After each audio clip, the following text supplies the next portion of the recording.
तुम पागल हो गई हो क्या? किसने कहा तुम्हें अभी अंगूठा लगाने को? अरे नहीं, ऐसा मत करो। झाओ परिवार का शगुन अभी तक घर भी नहीं आया है। तुम्हारे ऐसा करने से तो सारा खेल ही बिगड़ जाएगा।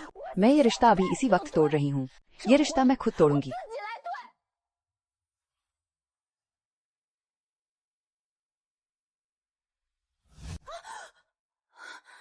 पिछले जन्म में इसी कमरे में उन्होंने मुझे किसी जानवर की तरह समझा और ऐसे ही मेरी जिंदगी का सौदा कर दिया था। शेन चांकिंग से मेरा रिश्ता तोड़वा दिया और झाओ चियांग से मेरी शादी करवा दी। मुझे लगा कि मैं किसी बड़े घर की बहू बन रही हूँ, पर असल में उस झाओ परिवार ने मुझे एक टूटे हुए मंदिर में तड़पा तड़पा कर मार डाला। इस जन्म में रिश्ता जरूर टूटेगा, पर इसे मैं अपनी मर्जी से तोड़ूंगी। मैं तुम्हारे इस नीच सौदे को तोड़ रही हूँ, उस इंसान को नहीं। बिल्कुल सही कहा, अपनी माँ की बात मान। एक बार झाओ परिवार का पैसा हाथ में आ जाए तो उस भिखारी शेन परिवार से पूरे 3000 रुपए ज्यादा मिलेंगे। तेरे भाई की शादी इसी पैसे के भरोसे तो टिकी है। वो दरिद्र शेन चांकिंग, उसके माँ बाप अपाहिज होकर बिस्तर पर पड़े हैं। तू वहाँ जाकर उस घर की बहू बनेगी या उनकी नौकरानी। सेठ झाओ के साथ रहकर ही तू ऐश करेगी। आखिर लड़कियाँ तो किसी न किसी को तो सौंपनी ही पड़ती हैं, तो फिर उसे क्यों ना दे जिसके पास ज्यादा पैसा हो। हाँ हाँ हाँ,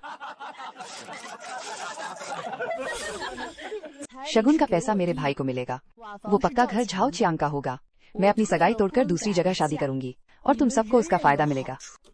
तो फिर मेरा क्या? क्या मैं इस घर के लिए पैसे के बदले बेचे जाने वाली कोई जानवर हूँ? मैं ये रिश्ता जरूर तोड़ूंगी, पर झाओ चियांग से तो बिल्कुल शादी नहीं करूंगी। मैं किससे शादी करूंगी? इसका फैसला सिर्फ मैं खुद करूंगी। लिन जिक्सिया, तूने ये रिश्ता तोड़ दिया। झाओ परिवार में शादी भी नहीं करनी। तुम आखिर चाहती क्या हो? 3000 रुपए का शगुन, क्या तुम्हारी औकात है इसे चुकाने की? मेरी इस जिंदगी का फैसला मैं खुद करूंगी। जो भी मुझसे ये हक छीनना चाहेगा उसे पहले मुझसे पूछना होगा। शगुन झाओ परिवार का है, पैसे मैंने ले लिए हैं और जबान भी दे दी है। अब तुम कह रही हो कि शादी नहीं करोगी। ठीक है, फिर 3000 रुपए तुम अकेले ही भरोगी। अगर नहीं भर पाई तो भागने की सोचना भी मत। कल ही जाओ शहर की कंस्ट्रक्शन साइट पर सीमेंट ढोना। तब तक काम करना जब तक ये 3000 रुपए चुकता ना हो जाए। जब पूरा कर्ज चुका दोगी तभी इस घर में दोबारा कदम रखना। अरे झीशिया, मैं तुम्हें ताना नहीं दे रही। तुम्हारी मंझली बहन ने उस वक्त कितनी आसानी से शादी कर ली थी और एक तुम हो कि मुंह तक आया। शगुन तुमने मिट्टी में मिला दिया। अब आगे चलकर बिरादरी वाले हमारे लिन परिवार के बारे में क्या सोचेंगे? अगर मेरी मानो तो कल अपने पिता के साथ झाओ परिवार के पास जाओ और अच्छे से माफी मांगो। बात करके मामला सुलझा लो।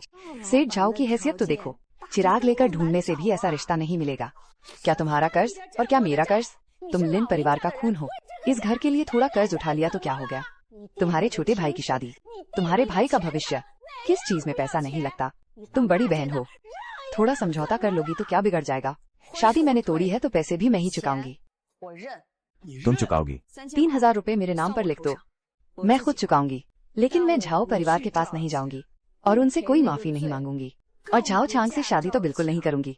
ये कर्ज मेरा है, मैं इसे अकेले चुकाऊंगी। तुम लोगों को मेरी जिंदगी के फैसले लेने का कोई हक नहीं है। इस कर्ज का बहाना बनाकर मेरी दूसरी शादी मत करवाओ। पैसे चुकाने के लिए एक कागज पर लिखवा लो। उस पर साफ साफ लिखो कि ये 3000 रुपए सिर्फ मुझ लिन जिशिया का कर्ज है और मैं किससे शादी करूंगी या नहीं, इसका इस बात से कोई लेना देना नहीं होगा। ठीक है, लिखवा लेते हैं। मैं भी तो देखूं कि तू ये पैसे कैसे चुकाती है।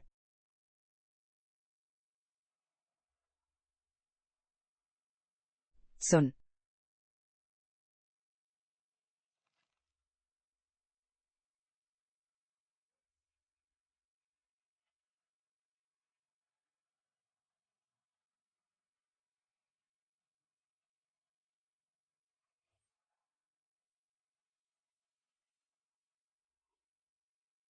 लिन जिशिया, मेरी बात कान खोलकर सुन ले। तेरे पास ज्यादा दिन नहीं बचे हैं। अगर तूने पैसे नहीं दिए तो फिर तेरी एक नहीं चलेगी। तब मैं खुद तुझे माफी मांगने के लिए झाओ परिवार के पास भेजूंगा और तुझे हर हाल में ये दूसरी शादी करनी पड़ेगी।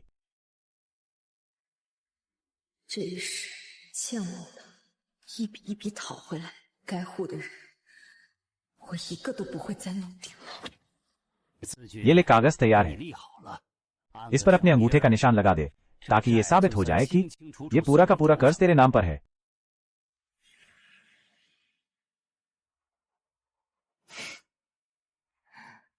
पिताजी, आपने तो बहुत बढ़िया कागज तैयार किया है। ऊपर से देखने में तो ये कर्ज का कागज लग रहा है, लेकिन इसके अंदर लिखा है कि अगर मैं पैसे नहीं चुका पाई तो मुझे झाओ छियांग से शादी करके इसे चुकाना होगा। इतनी लंबी चौड़ी बात घुमाने का क्या फायदा? आप अभी भी मुझे झाओ परिवार को ही बेचना चाहते हैं। ये कोई कर्ज का कागज नहीं है, ये तो मुझे बेचने का सौदा है। ये बेचने का सौदा कैसे हो गया? तूने कर्ज लिया है तो शादी करके उसे चुकाना ही पड़ेगा। यही दुनिया का दस्तूर है। ऐसी कौन सी बेटी है जिसकी शादी ऐसे नहीं होती। ठीक है, तो फिर आज इस हिसाब को इतने सारे बड़ों के सामने एक एक पाई करके साफ कर ही लेते हैं। झाओ परिवार के 3000 रुपए शगुन के तौर पर किसके लिए आए थे? वो मेरे भाई की बहू लाने के लिए थे। और अब ये 3000 का कर्ज किस वजह से सिर पर आ गिरा है? क्योंकि मैंने खुद को बिकने नहीं दिया और इस सौदे को खराब कर दिया। शगुन के पैसे तो मेरे भाई की जेब में गए, लेकिन ये कर्ज अकेले मेरे सिर मढ़ा जा रहा है। पैसे कमाने वाली मैं, बिकने वाली भी मैं, और आखिर में कर्जदार भी मैं ही हूँ। तुम लिन परिवार वालों का तो एक पैसे का भी नुकसान नहीं हुआ। लिन जी शिया, ये तुम कैसी बातें कर रही हो? मैंने और तुम्हारे पिता ने खून पसीना एक करके तुम्हें पाल पोस कर इतना बड़ा किया है। अगर हमने तुमसे इस परिवार के लिए कुछ करने को कह दिया तो क्या गलत किया? क्या तुम्हारे अंदर थोड़ी भी शर्म नहीं बची? क्या तुम अपने माँ बाप की कोई इज्जत नहीं करती? बिल्कुल सही बात है, माँ बाप का हुक्म और उनके पालने का एहसान दुनिया में सबसे बड़ा होता है। अब तुम्हारे पर निकल आए हैं जो तुम अपने ही माँ बाप से बगावत कर रही हो। तुम्हें तो भगवान भी कभी माफ नहीं करेगा। मुझे पालने का एहसान मैं मानती हूँ। तुमने मुझे जन्म दिया और पाला है, ये एहसान मैं जिंदगी भर याद रखूंगी। आगे चलकर जब तुम लोग बूढ़े या बीमार पड़ोगे, जो भी मेरी जिम्मेदारी होगी मैं उसमें कोई कमी नहीं छोड़ूंगी। ये तुम्हारा एहसान है जो मैं चुकाऊंगी, लेकिन मुझे पालना एक एहसान है और मुझे बेचना एक पाप है। ये दोनों बिल्कुल अलग बातें हैं। तुम लोग फर्ज निभाने का बहाना बनाकर मुझे पैसे कमाने की कोई चीज समझ रहे हो। कल को मेरी नौकरी बेचोगे और परसों भाई की पहली मोटरसाइकिल के लिए मेरा सौदा करोगे। तुम लोगों ने कभी मेरी शादी का सौदा नहीं किया, तुम लोगों ने मेरी जिंदगी बेची है। और रही बात इस शादी की, तुम्हें शेन चांगकिंग की गरीबी खटकती है, तुम्हें उसके बीमार माँ बाप से दिक्कत है, तुम्हें उसके टूटे खपरेल वाले घर से नफरत है। पर मैं तुम्हें बता दूं, मुझ लिन शिष्या को उस इंसान का जमीर पसंद आया है। झाओ चियांग के वो 3 कमरों वाले घर नहीं। घर कभी भी गिर सकता है, पैसा पानी की तरह बह सकता है, पर किसी इंसान में खुददारी है या नहीं, वो अपने पैरों पर खड़ा हो सकता है या नहीं, ये जिंदगी भर की बात होती है।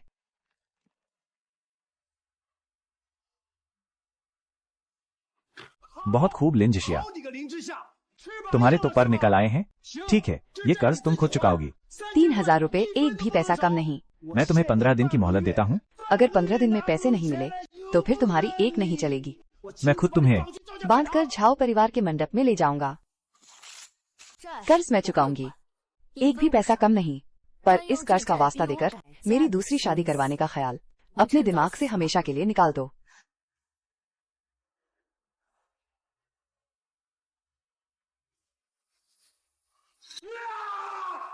15 दिन और 3000 रुपए, ये रकम मुझे सिर्फ चुकानी नहीं है, बल्कि इसे मुझे अपनी किस्मत बदलने की पहली सीढ़ी बनाना है।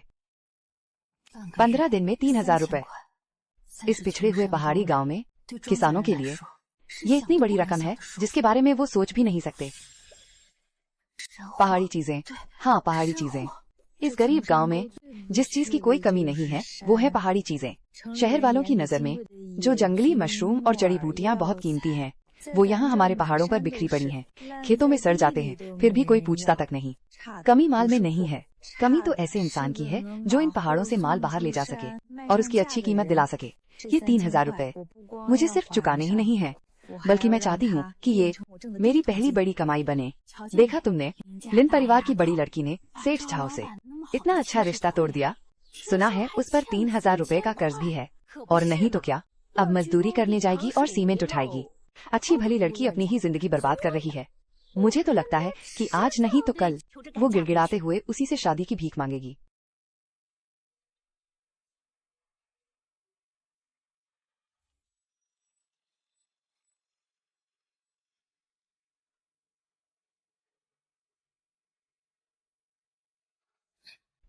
जी शिया, उस दिन जो भी हुआ, तुम्हें मेरी वजह से अपने परिवार से इतना बड़ा झगड़ा नहीं करना चाहिए था।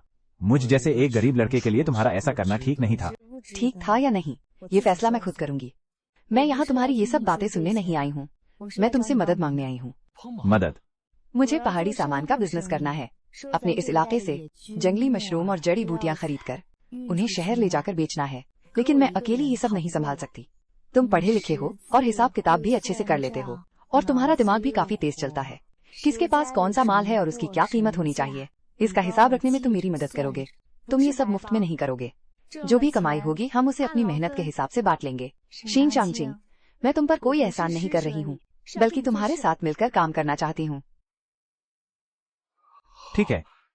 तो फिर पक्का रहा, कल सुबह सुबह गांव के पूरब में उस पुराने पेड़ के पास मिलना। हम पहाड़ पर चलेंगे। रुको।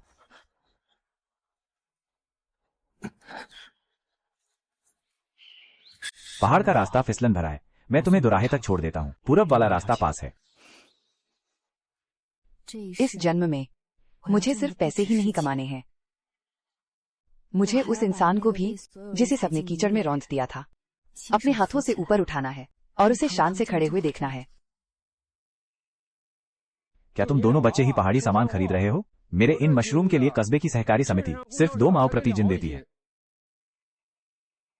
ये पाइन मशरूम है, ये जल्दी उगे हैं और काफी गूदेदार हैं। शहर के रेस्टोरेंट इन्हें हाथों हाथ लेते हैं, इसके लिए मैं तुम्हें 4 माओ दूंगी। इन्हें तोड़ते वक्त इनमें पानी लग गया था तो ये ज्यादा दिन नहीं टिकेंगे, 1-2 दिन में ही ये सड़ जाएंगे, इसलिए मैं इनकी अच्छी कीमत नहीं दे सकती। तुम इन्हें अपने खाने के लिए रख लो, मैं तुम्हें धोखा नहीं दूंगी। बिटिया, तुम्हें तो इस काम की अच्छी समझ है।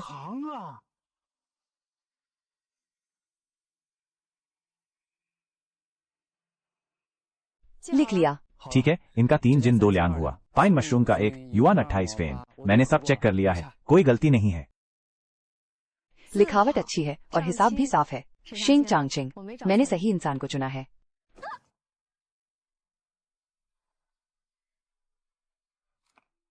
तुम बीच में चलो, मैं बाहर की तरफ चलता हूँ। पहाड़ की तरफ पत्थर खिसक रहे हैं।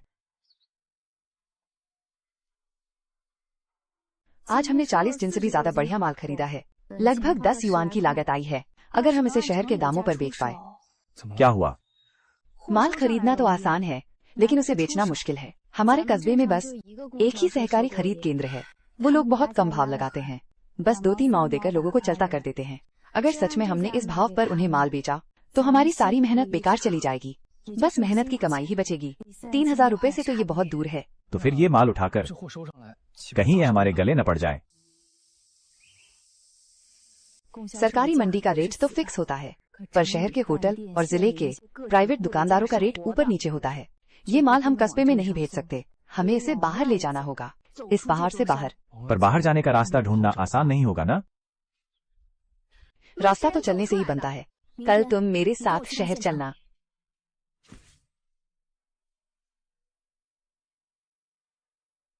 माल का ये पहला चक्कर मेरी किस्मत पलटने की पूंजी है। जिस चीज को कस्बे के लोग भाव नहीं देते, मैं उसी चीज को ऐसी कीमत पर बेचूंगा जो इस पहाड़ ने कभी न देखी हो।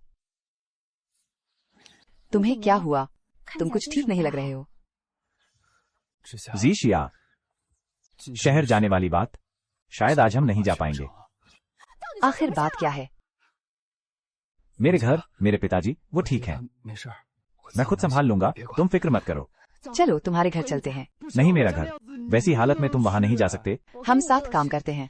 तुम्हारे घर की परेशानी मेरी परेशानी है। रास्ता दिखाओ।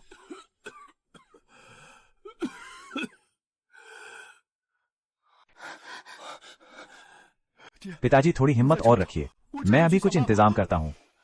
कई दिनों से तेज बुखार है ना? दवाई कहाँ है? कितने दिन से दवाई बंद है?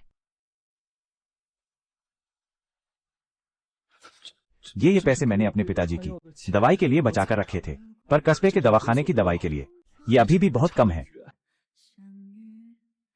पैसे रख लो, तुम्हारे पिताजी की बीमारी अब और टाली नहीं जा सकती। ये कुछ जड़ी बूटियां फिलहाल बुखार उतार देंगी। तुम इन्हें उबाल कर पिला दो। आज रात पहले बुखार कम कर लेते हैं, कल की बात कल देखेंगे। बेटी, हमारे परिवार की हालत, ये सब कैसे ठीक लगेगा? चांगचिंग तुम्हारे लायक नहीं है। तुम खामखा खुद को क्यों तकलीफ दे रही हो? चाची जी, आप ऐसा मत कहिए। चांगचिंग कैसा इंसान है ये बात मुझसे बेहतर कोई नहीं जानता। वो पढ़ा लिखा है, काबिल है और दिल का बहुत सच्चा है। उसने पूरे परिवार की जिम्मेदारी बिना कोई शिकायत किए अपने कंधों पर उठा रखी है।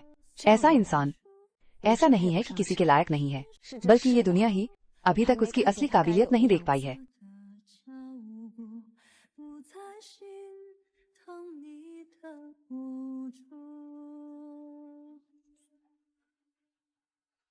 सुनो,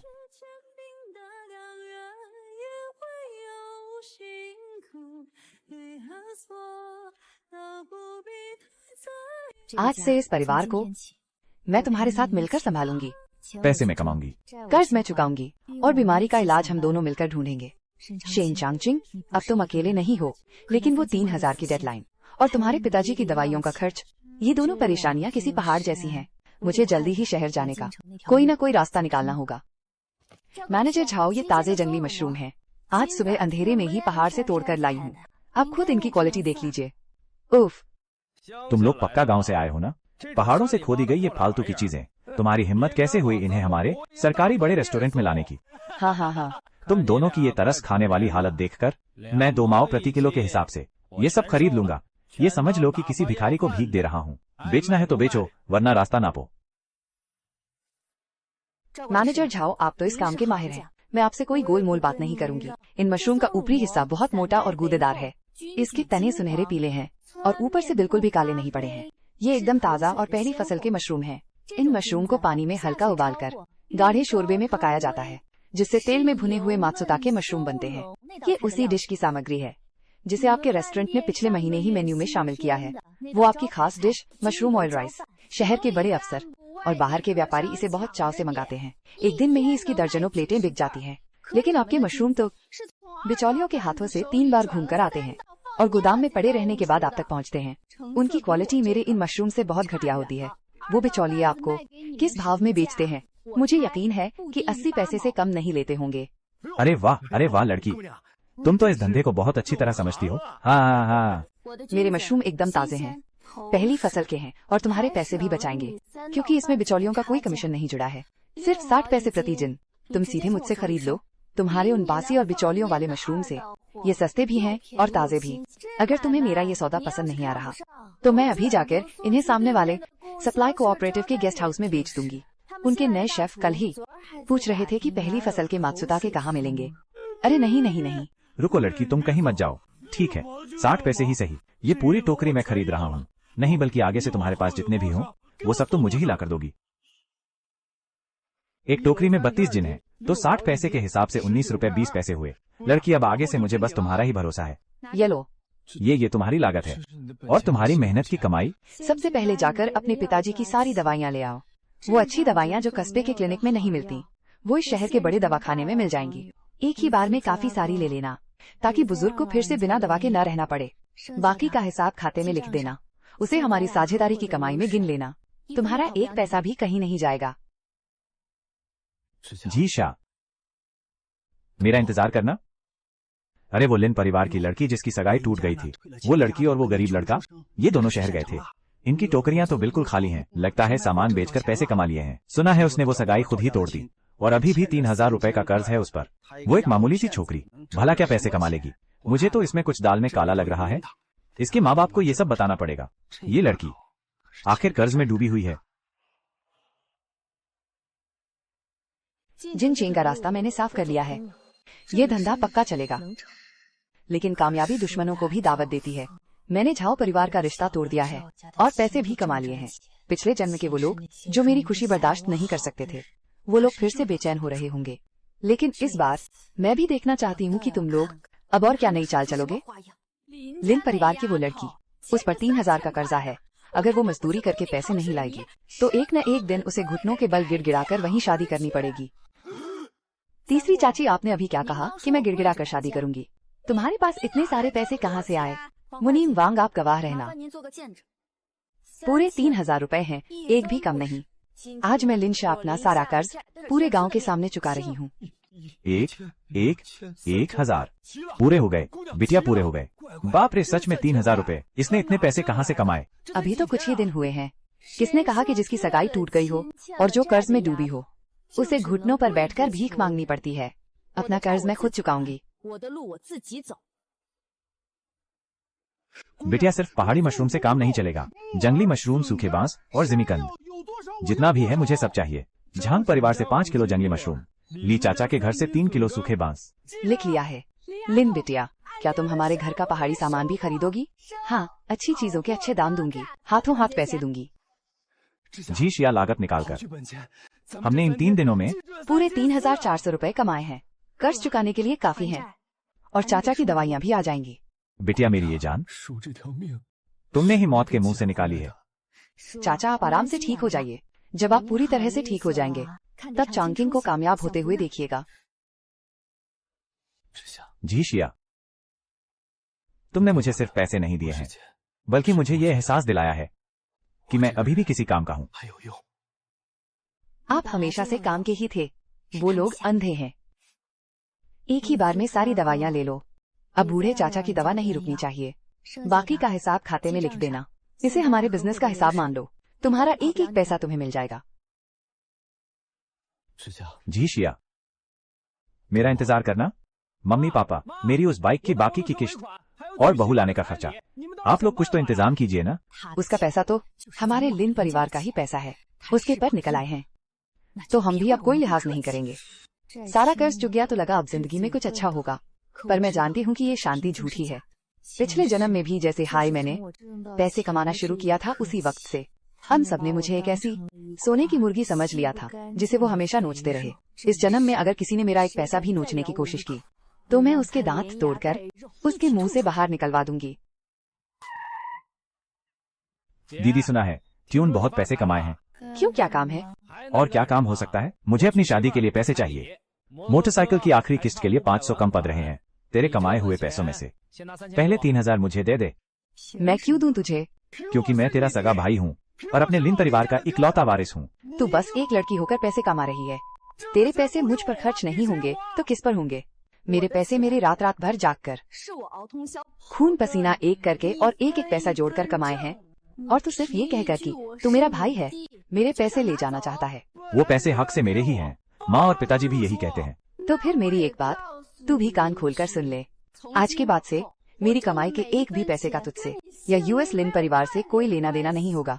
अगर तुझे मेरे पैसे उड़ाने का शौक है तो सबसे पहले अपनी ये निकम्मी और कामचोर आदत सुधार ले और खुद जाकर पैसे कामा। तो रुक जा, मैं देखता हूँ तुझे। मैं अभी जाकर माँ और पिताजी को बताता हूँ। लगता है तेरे बहुत पर निकल आए हैं। दिमाग पूरी तरह से खराब हो गया है तेरा। अब देखना मैं तेरा क्या हाल करता हूँ। ट्यून बिल्कुल सही किया, ये पैसे तुम्हारे हैं। बिटिया लिन, मेरे ये मशरूम, मेरे सूखे बांस भी तोल लो। चाची झांग 5 किलो 3 रुपए। चाचा ली 8 किलो 4 रुपए 80 पैसे। सारा हिसाब यही चुकता। मालकिन लिन, अब से मेरे घर का सारा पहाड़ी सामान यहीं आएगा। कुछ ही दिनों में इतनी कमाई, मुझे तो इसके माल में कुछ गड़बड़ लग रही है। जिशिया, मैं फिर से पढ़ाई करना चाहता हूँ। अगले साल कॉलेज की परीक्षा है। मैं कोशिश करना चाहता हूँ। ठीक है, मैं इस बात में तुम्हारा पूरा साथ दूंगी। दिन का ज्यादातर काम मैं संभाल लूंगी। तुम रात में पढ़ाई करना। शेन चांगचिंग, तुम जिस चीज के हकदार हो वो सिर्फ ये पहाड़ नहीं है। चाचा लिन, जिशिया इतने सारे पैसे कमा रही है और उस गरीब शेन का फायदा करवा रही है। क्या तुम लोगों को ये मंजूर है? बिल्कुल नहीं, वो तो हमारे लिन परिवार का पैसा है। तो फिर मुझे याद दिलाने के लिए दोष मत देना। वो एक गांव की औरत बिना किसी लाइसेंस और परमिशन के छुपकर पहाड़ी सामान खरीद और बेच रही है। इसे क्या कहते हैं? इसे कालाबाजारी कहते हैं। सुनो, मैंने सब पता कर लिया है। गांव की समिति के मुखिया झांग से बात हो गई है। उसका माल और उसका सारा पैसा सब जब्त करवा देंगे और उस शेन की पढ़ाई का रास्ता भी बंद करवा देंगे। मैं भी तो देखूं, बिना पैसों के और बिना किसी भविष्य के वो कैसे अकड़ दिखाता है। हाँ हाँ हाँ,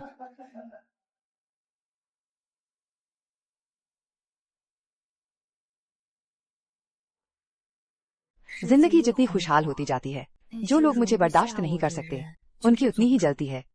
एक जाल मेरी नजरों से छुपकर चुपचाप मुझ पर कसा जा रहा है। इस बार वो लोग मेरे कमाए हुए पैसे और चांगचिंग के भविष्य का इस्तेमाल करके हम दोनों को बर्बाद करना चाहते हैं। लेकिन वो लोग भूल गए हैं कि मैं दूसरा जीवन जी रही हूँ। सब लोग वहीं रुक जाओ, तलाशी लो। कालाबाजारी, गैर कानूनी तरीके से सामान खरीदना और बेचना, सारा सामान जब्त कर लो।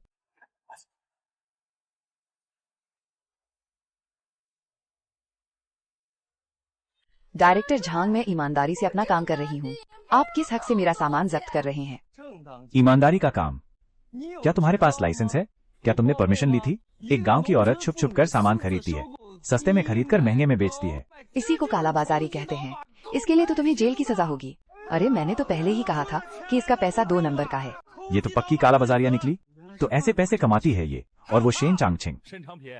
क्या तुम कॉलेज का एंट्रेंस एग्जाम नहीं देने वाले थे? तुम्हारी मंगेतर तो कालाबाजारी करती है, इसकी तो सोच ही खराब है।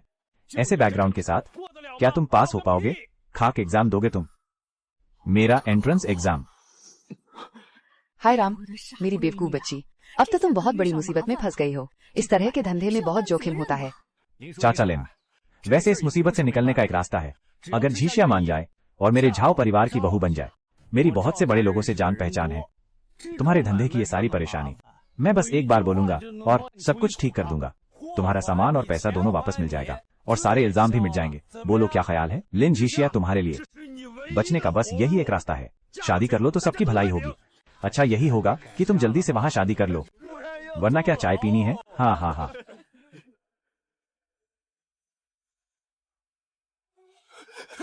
झीशिया, इस मामले में तुम लोग मुझसे भिड़ो, उसे परेशान मत करो। पिछले जन्म में भी तुम लोगों ने मेरे साथ ऐसा ही किया था। मुझे कदम कदम पर मौत के मुंह में धकेला और मैंने हार मान ली थी। लेकिन इस जन्म में तुम लोगों ने मेरा माल जब्त किया, मेरे पैसे रोके, उसका भविष्य बर्बाद किया, मुझे दूसरी शादी करने के लिए मजबूर किया। इन सब बातों का मैंने हिसाब रखा हुआ है। आज तुम लोगों ने मुझे जिस तरह से दबाने की कोशिश की है, मैं तुम लोगों से वो सब सूद समेत घुटनों के बल वापस लूंगी। तो क्या सोचा तुमने? मुझसे शादी कर लो तो मैं तुम्हें इस बार छोड़ दूंगा। चीफ झांग, आप गांव के अधिकारी हैं। आप जरा देश के नियम पढ़कर सुनाइए, जो साफ साफ लिखे हुए हैं कि खुद का व्यापार करने की अनुमति है, दूर दूर तक माल भेजने की अनुमति है और बाजार में सामान बेचने को बढ़ावा दिया गया है। मैंने अपना व्यापार शुरू किया, ईमानदारी से माल खरीदा, ईमानदारी से पैसे दिए और कभी किसी को धोखा नहीं दिया।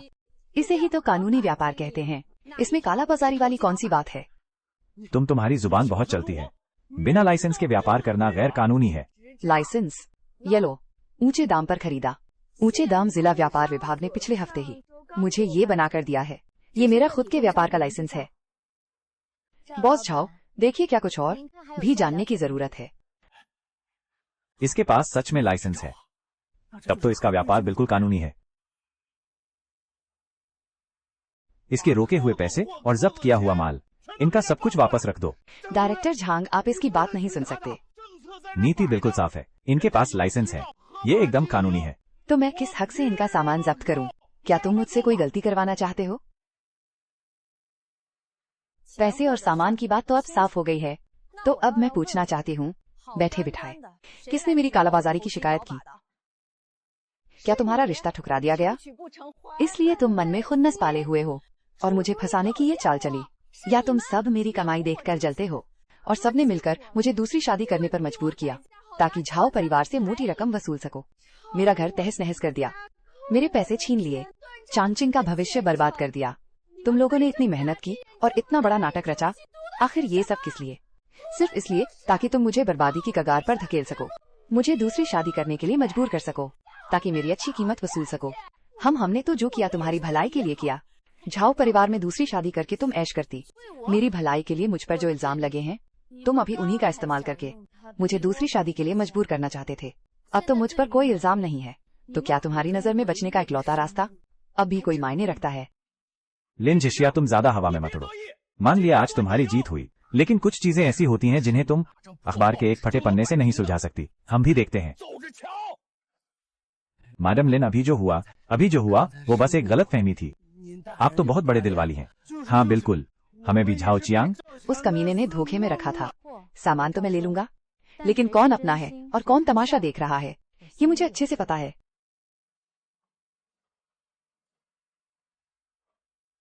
झीशिया, तुम्हारा बहुत बहुत शुक्रिया। आज अगर तुम ना होती। अभी शुक्रिया मत कहो, मुझ पर लगा इल्जाम तो हट गया, पर तुम्हारी परेशानी अभी खत्म नहीं हुई है। मेरी परेशानी? झाओ चियांग ने जाने से पहले जो कहा था, क्या तुमने उस पर ध्यान नहीं दिया? कुछ चीजें अखबार के एक पन्ने से ठीक नहीं हो सकती। उसने तुम्हारे कॉलेज एग्जाम में जो अड़चन डाली है वो अभी भी है। सरकारी जांच की बात, वो इस मामले में अब भी गड़बड़ कर सकता है। पैसे और सामान मैंने वापस ले लिए हैं, मुझ पर लगा दाग भी धुल गया है, तो पहला हिसाब अब चुकता हो गया। लेकिन झाओ चियांग इतनी आसानी से हार नहीं मानेगा। चांगचिंग का भविष्य ही अगली चीज है जिसे मुझे हर हाल में बचाना है। अगर कोई उसकी कामयाबी का रास्ता रोकना चाहता है, तो पहले उसे मुझसे निपटना होगा। अरे शेन चांगचिंग, सुना है तुम कॉलेज जाने की तैयारी कर रहे हो। तुम जैसे कंगाल। और फटेहाल इंसान की क्या औकात कि वो कॉलेज जाए बिना पैसे के ब्याह के सपने देखना। बस ख्याली पुलाव ही पकाते रहो। हाँ हाँ हाँ। छियान, और तुम्हें क्या पता? छांगछिंग, मैं तुम्हें एक सवाल देता हूँ। ये पिछले साल का सबसे मुश्किल सवाल था, जिसे बहुत ही कम बच्चे सुलझा पाए थे। तुम कोशिश करो।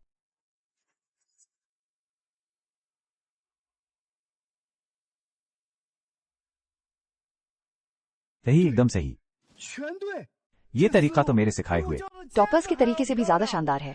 छांगछिंग, तुम पढ़ाई के लिए ही बने हो, मेहनत से एग्जाम देना, तुम पक्का पास हो जाओगे।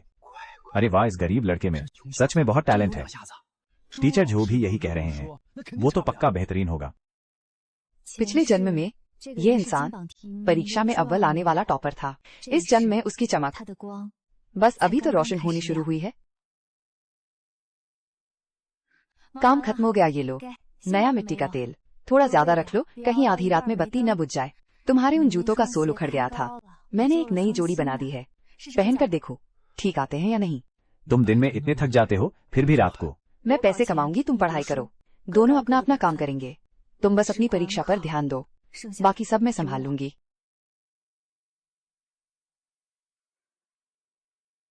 चांगछिंग, इस लड़के को सच में कोई फरिश्ता मिल गया है। बस 2 महीने बाद ही तो कॉलेज के इम्तिहान हैं। चांगछिंग के नंबरों की तो मास्टर जो भी तारीफ करते हैं। इस बार तो इसका पास होना पक्का है।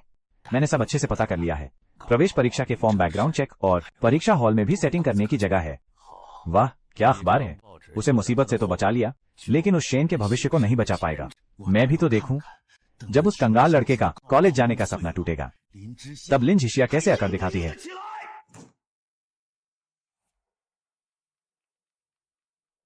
चांगछिंग की किस्मत अभी तो चमकनी शुरू हुई है, लेकिन मुझे पता है किसी की बुरी नजर इस चमक पर है, जो इसे हमेशा के लिए बुझाना चाहता है। झाओ छियांग, तुम्हारे लिए यही अच्छा होगा कि उसकी परीक्षा के बीच में मत आना, वरना इस बार मैं तुम्हें कहीं का नहीं छोड़ूंगी। ओहो, तो ये टूटी फूटी झोपड़ी है मालकिन लिन का बड़ा बिजनेस। हाँ, शेन चांगछिंग अभी भी दिन में सपने देख रहा है। इतने गरीब हो कि दवा तक नहीं खरीद सकते, कंगाल होकर भी टॉपर बनने का ख्वाब देख रहा है। औकात नहीं है और चांद छूने की सोच रहा है। हाँ हाँ हाँ। लिन झिशिया, मैं तुम्हें आखिरी बार समझा रहा हूँ, ऐसे फटाहाल भिखारी के साथ रहोगी तो तुम्हारी पूरी जिंदगी बर्बाद हो जाएगी। एक ना एक दिन इसके बीमार परिवार वाले तुम्हें भी अपने साथ ले डूबेंगे और तुम भी गरीबी में ही मरोगी। अभी भी वक्त है, लौट आओ और मेरी बन जाओ। जिंदगी भर ऐश करोगी। बस बहुत हुआ। मेरा गरीब होना मेरी परेशानी है, लेकिन उसके बारे में बोलने वाले तुम कोई नहीं होते। ओहो, गरीब किताबी कीड़े को गुस्सा आ गया। तुम किस हैसियत से उसे बचाओगे? अपनी इन 2-4 फटी पुरानी किताबों से। माना मेरे पास पैसा और ताकत नहीं है, लेकिन मुझे पता है कि उसकी इज्जत कैसे करनी है, और ये चीज तुम जिंदगी में कभी नहीं सीख सकते। वो कैसी इंसान है, उसे कैसे और किसके साथ जीना है, ये फैसला सिर्फ उसका होगा। तुम्हारे जैसे गिरे हुए इंसान को उसे बताने की कोई जरूरत नहीं है। वाह भाई, शेन चांकी की हिम्मत तो देखो। गरीब है तो क्या हुआ, इस बंदे में दम है।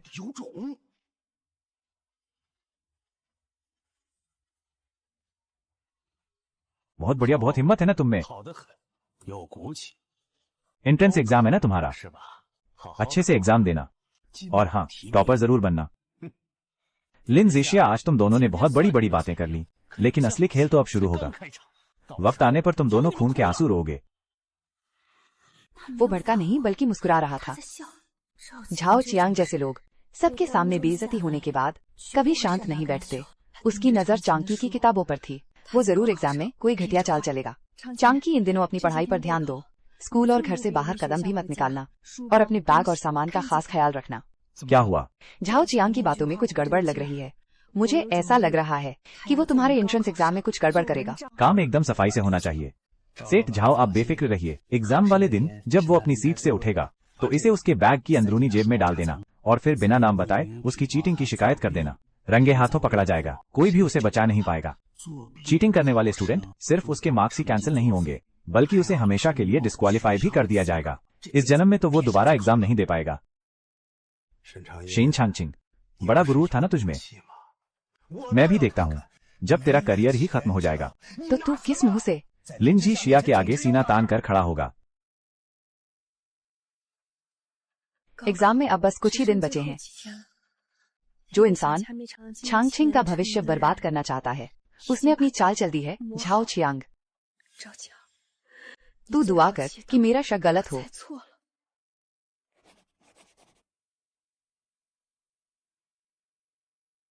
किसी ने शिकायत की है कि तुम चीटिंग कर रहे हो।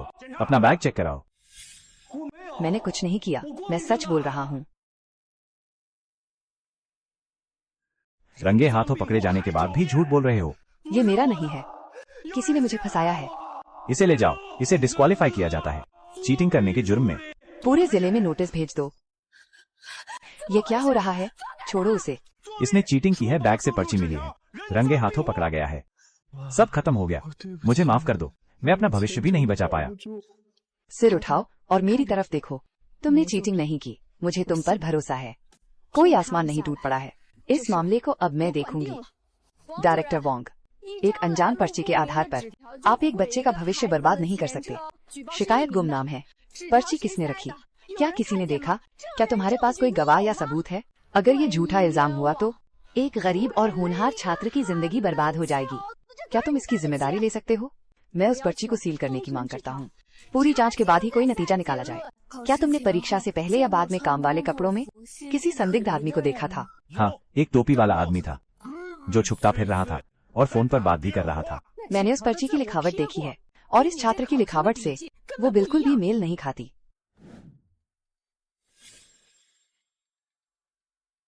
उन्हें लगा कि बस एक पर्ची रखकर और शोर मचाकर वो किसी की जिंदगी बर्बाद कर देंगे, लेकिन झूठ कभी सच नहीं हो सकता। डायरेक्टर वांग, मैं सबूत ले आया हूँ। ये रही लिखावट की जांच रिपोर्ट, जिसमें साबित होता है कि पर्ची की लिखावट शेन चांगचिंग की लिखावट से बिल्कुल अलग है। हमारे पास चश्मदीद गवाह भी है, जिसने एक संदिग्ध आदमी को परीक्षा हॉल में फोन पर बात करते देखा था। और ये आदमी, जो परीक्षा का कर्मचारी है, इसने पैसे लेकर उसे फंसाने की बात मान ली है। किसी ने मुझे विदेशी पैसे दिए थे। ये सब करने के लिए मुझे नोट दिए गए थे। मेरा इससे कोई लेना देना नहीं है। ये तो बिल्कुल हद हो गई। एक अच्छे छात्र पर झूठा इल्जाम लगाना और परीक्षा का माहौल खराब करना। शेन चांगचिंग को तुरंत परीक्षा देने की इजाजत दी जाए और उसके लिए फिर से परीक्षा का इंतजाम किया जाए। उसे फंसाने वालों पर कड़ी कार्रवाई की जाएगी। मेरा इससे क्या लेना देना है? मुझे कुछ नहीं पता। ये तुमने किया है या नहीं, ये तुम अपने दिल में अच्छी तरह जानते हो। तुम्हारा ये हिसाब मैं याद रखूंगा। जो झूठ तुमने बोले हैं, मैं एक एक धागा लेकर वापस तुम्हारी गर्दन पर लपेट दूंगा। जीशिया, तुम मेरे लिए पूरी रात नहीं सोई। बात हुई थी कि तुम पढ़ाई करोगी और बाकी सब मैं संभाल लूंगा। जाकर परीक्षा दो और पीछे मुड़कर मत देखना। जो लोग तुम्हें नीचा दिखाते हैं, उन सबको अपने पीछे छोड़ दो।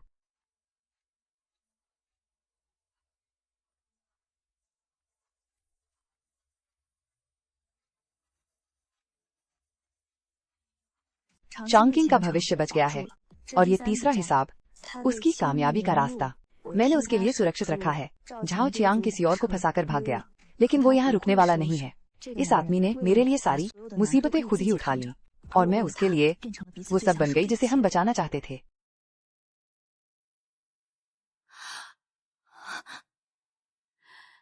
इस बच्चे ने इसे इतने लंबे समय तक छुपाए रखा, लेकिन आखिरकार तुमने इसे देख ही लिया।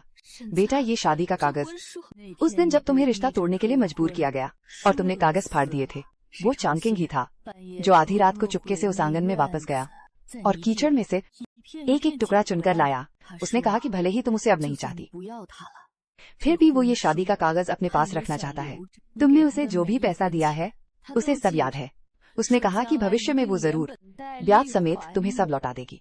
उसे खुद भूखे रहना मंजूर है, पर वो तुम्हारा एक पैसा भी खर्च नहीं करेगी। तुम्हें लगता है कि वो बेवकूफ है, लेकिन वो सब समझती है। तुमने उसके लिए जो कुछ भी किया है, उसने वो सब अपने दिल में रखा है। पर वो गरीब है और खुद को छोटा समझता है। उसे डर है कि वो तुम पर बोझ बन जाएगा, इसलिए वो कोई मीठी बात कहने की हिम्मत नहीं करता। वो बस चुपचाप तुम्हारी हर परेशानी को एक एक करके अपने सिर ले लेता है। पहाड़ी रास्ता फिसलन भरा है, मैं तुम्हें छोड़ने चलता हूँ। मुझे माफ कर दो। मुझे हमेशा लगता था कि मैं ही उसे आगे खींच रही हूँ, लेकिन असल में वो भी हमेशा पीछे से मुझे सहारा दे रहा था। तुमने इसे कैसे ढूंढ निकाला? ये कुछ नहीं है। शेन चांगकिंग, तुमने कभी कुछ क्यों नहीं कहा? क्योंकि मैं गरीब हूँ, मेरे पास कुछ नहीं है। मैं इस लायक नहीं कि तुमने मेरे लिए इतना सब कुछ किया। मुझे डर था कि अगर मैंने कुछ कहा तो मैं तुम पर बोझ बन जाऊंगा। मैं तुम्हें छाता तो नहीं दे सकता था, लेकिन मैं चाहता था कि जब तुम बारिश में भीगो तो जितना हो सके तुम्हें भीगने से बचाऊं, भले ही तुम्हें इस बात का पता न चले। बुद्धू, किसने कहा था मेरे लिए बारिश में भीगने को? मैं तो बस ये चाहती हूँ कि तुम मेरे साथ मिलकर ये छाता पकड़ो। हम ये शादी का पत्र दोबारा लिखेंगे। जिस दिन तुम बड़ी कामयाबी हासिल करोगे, तब 8 कहारों वाली डोली में पूरे शानो शौकत के साथ मैं तुमसे शादी करूंगी। झिशिया, मेरा इंतजार करना। इस बार मैं तुम्हें पूरी इज्जत और शान दूंगा। इन 10 सालों में उसने अकेले ही मेरी नजरों से दूर रहकर चुपचाप मेरी खातिर हर आंधी तूफान का सामना किया। आज के बाद से मेरी बारी है कि मैं उसके साथ मिलकर इस छाते को थामे रखूं। लेकिन मैं जानती हूँ झाओ चियांग अभी भी अंधेरे से नजर रखे हुए है। ये मुश्किल से मिली शांति, मुझे डर है कि फिर से कोई तूफान आने वाला है।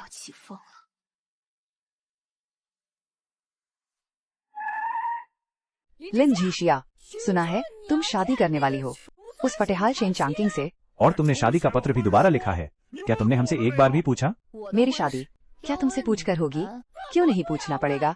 तुम लिन खानदान की बेटी हो। हमारी हाँ के बिना तुम्हारी ये शादी बस एक नाजायज रिश्ता है जिससे खानदान की नाक कटेगी। दीदी, बात को इतना मत बढ़ाओ।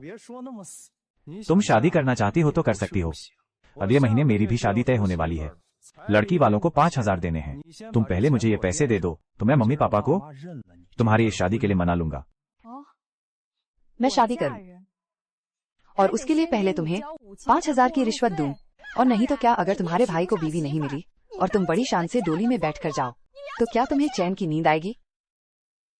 दीदी, तुम्हें इज्जत रास नहीं आ रही। सेठ झाओ इतने अमीर हैं, तुम उनसे शादी नहीं कर रही और उस कंगाल किताबी कीड़े के पीछे पड़ी हो। वो तो इम्तिहान में भी नकल करते पकड़ा गया था। कितनी शर्मिंदगी की बात है। ऐसा घटिया इंसान क्या तुम्हारे लायक है? उसने नकल नहीं की थी, उसे फंसाया गया था। वो अब बेगुनाह साबित हो चुका है। हिम्मत है तो यही बात दोबारा बोलकर दिखा। तूने मुझे थप्पड़ मारा। मम्मी देखो इसे, तेरा तो दिमाग खराब हो गया है। अपने ही सगे भाई को मार रही है। क्या इस घर की कोई अहमियत है तेरी नजरों में? ये घर 16 साल की उम्र से मैंने दिन रात एक करके जो पैसे कमाए, उसकी एक एक पाई मैंने झोंक दी इस घर के कभी न भरने वाले गड्ढे में, ताकि ये मोटरसाइकिल खरीद सके, ताकि इसे फैक्ट्री में नौकरी मिल सके, ताकि इसकी शादी हो सके। और बदले में मुझे क्या मिला? तुम लोगों ने मुझे बेच दिया, जानवरों की तरह मुझसे काम करवाया। अब जब मैं खुद पैसे कमाने लगी हूँ, तुम लोग फिर से आ गए मेरी शादी का फायदा उठाकर पैसे ऐंठने।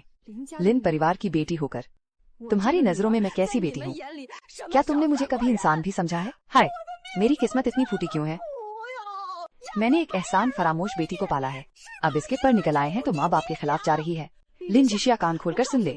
अगर तूने अपने भाई को ये 5,000 रुपए नहीं दिए और इस परिवार को ठुकरा दिया तो तू सबसे बड़ी नालायक होगी। मैं बिरादरी वालों के पास जाऊंगी और समाज के सामने तुझे जलील करवाऊंगी। तुमने मुझे जन्म दिया, पाला पोसा, मैं तुम्हारा यह एहसान मानती हूँ। लेकिन इन सालों में मैंने इस घर में जितना भी पैसा दिया है उससे वो सारा कर्ज कब का चुकता हो चुका है। आज ये 5,000 रुपए मैं एक फूटी कौड़ी भी नहीं दूंगी। मेरी शादी का फैसला मैं खुद करूंगी। तुम्हें बिरादरी वालों के पास जाना है तो शौक से जाओ। मैंने कुछ भी गलत नहीं किया है, मेरा जमीर साफ है। मैं किसी की बातों और बदनामी से नहीं डरती। अच्छा, बहुत अच्छा। लिन झिशिया, तू देख ले, अगर तूने ऐसी बेशर्मी दिखाई है तो अब हम जो करेंगे उसके लिए हमें दोष मत देना। बात अभी खत्म नहीं हुई है। झिशिया, मुझसे शादी करने के लिए तुम्हें ये सब बेइज्जती सहनी पड़ रही है। ये सिर्फ तुमसे शादी करने के लिए नहीं है, मुझे बहुत पहले ही इस परिवार से अपना सारा हिसाब चुकता कर लेना चाहिए था। झिशिया, इस परिवार ने इतने सालों तक तुम्हारे साथ बहुत बुरा बर्ताव किया है। अब से मैं हमेशा तुम्हारे साथ हूँ। तुम अब अकेली नहीं हो। सेठ झाओ वो मनहूस लड़की बहुत ही ज्यादा जिद्दी है, किसी की बात नहीं सुनती और उस शेन नाम के लड़के से ही शादी करना चाहती है। लिन आंटी, आप चिंता मत कीजिए, उसे शादी करनी है ना। नतीजे आने वाले दिन का इंतजार कीजिए। मेरे पास उनके लिए एक बहुत बड़ा तोहफा है। ये मेरी गारंटी है कि उनकी ये शादी कभी नहीं हो पाएगी।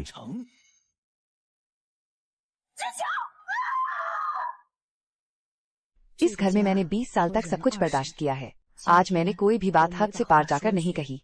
इसका मतलब ये नहीं कि मेरा दिल पसीज गया है। बल्कि मुझे पता है कि कुछ हिसाब चुकाने के लिए इंतजार करना पड़ता है। एक सही वक्त का जब सब कुछ खत्म करना हो और एक ही बार में सारा हिसाब बराबर करना हो।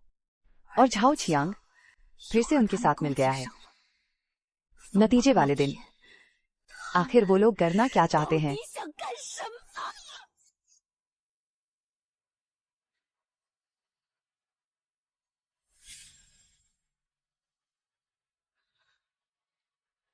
पैसे कहाँ हैं? मेरे पैसे कहाँ हैं? दीदी क्या आप ये ढूंढ रही हैं? ले लिए तो क्या हो गया? आप अपने भाई की शादी के लिए पैसे नहीं देना चाहती थीं, इसलिए हमने खुद ही ले लिए। तुम लोगों ने मेरा ताला तोड़ा और मेरे पैसे चुराए। चोरी वोरी कहना कितना बुरा लगता है। जो तुम्हारा है वो हमारे लिन परिवार का ही तो है। इसे हम कहते हैं अपना हक वापस लेना। तुम्हारा हक?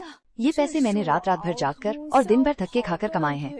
लोगों ने मुझ पर कीचड़ उछाला, मुझ पर झूठे इल्जाम लगाए। मैंने अपनी जान की बाजी लगाकर एक एक पैसा जोड़ा है और तुम लोगों ने क्या किया? ताला तोड़कर इसे अपना समझकर उठा लिया। अरे दीदी, अपने ही परिवार में इतना हिसाब किताब क्यों करना? मेरी शादी होना ज्यादा जरूरी है। ये पैसे मैं ले जा रहा हूँ। नीचे रखो इसे। तू 2 टके का इंसान। अपने बाप के मामले में दखल देने की तेरी हिम्मत कैसे हुई? हाथ छोड़।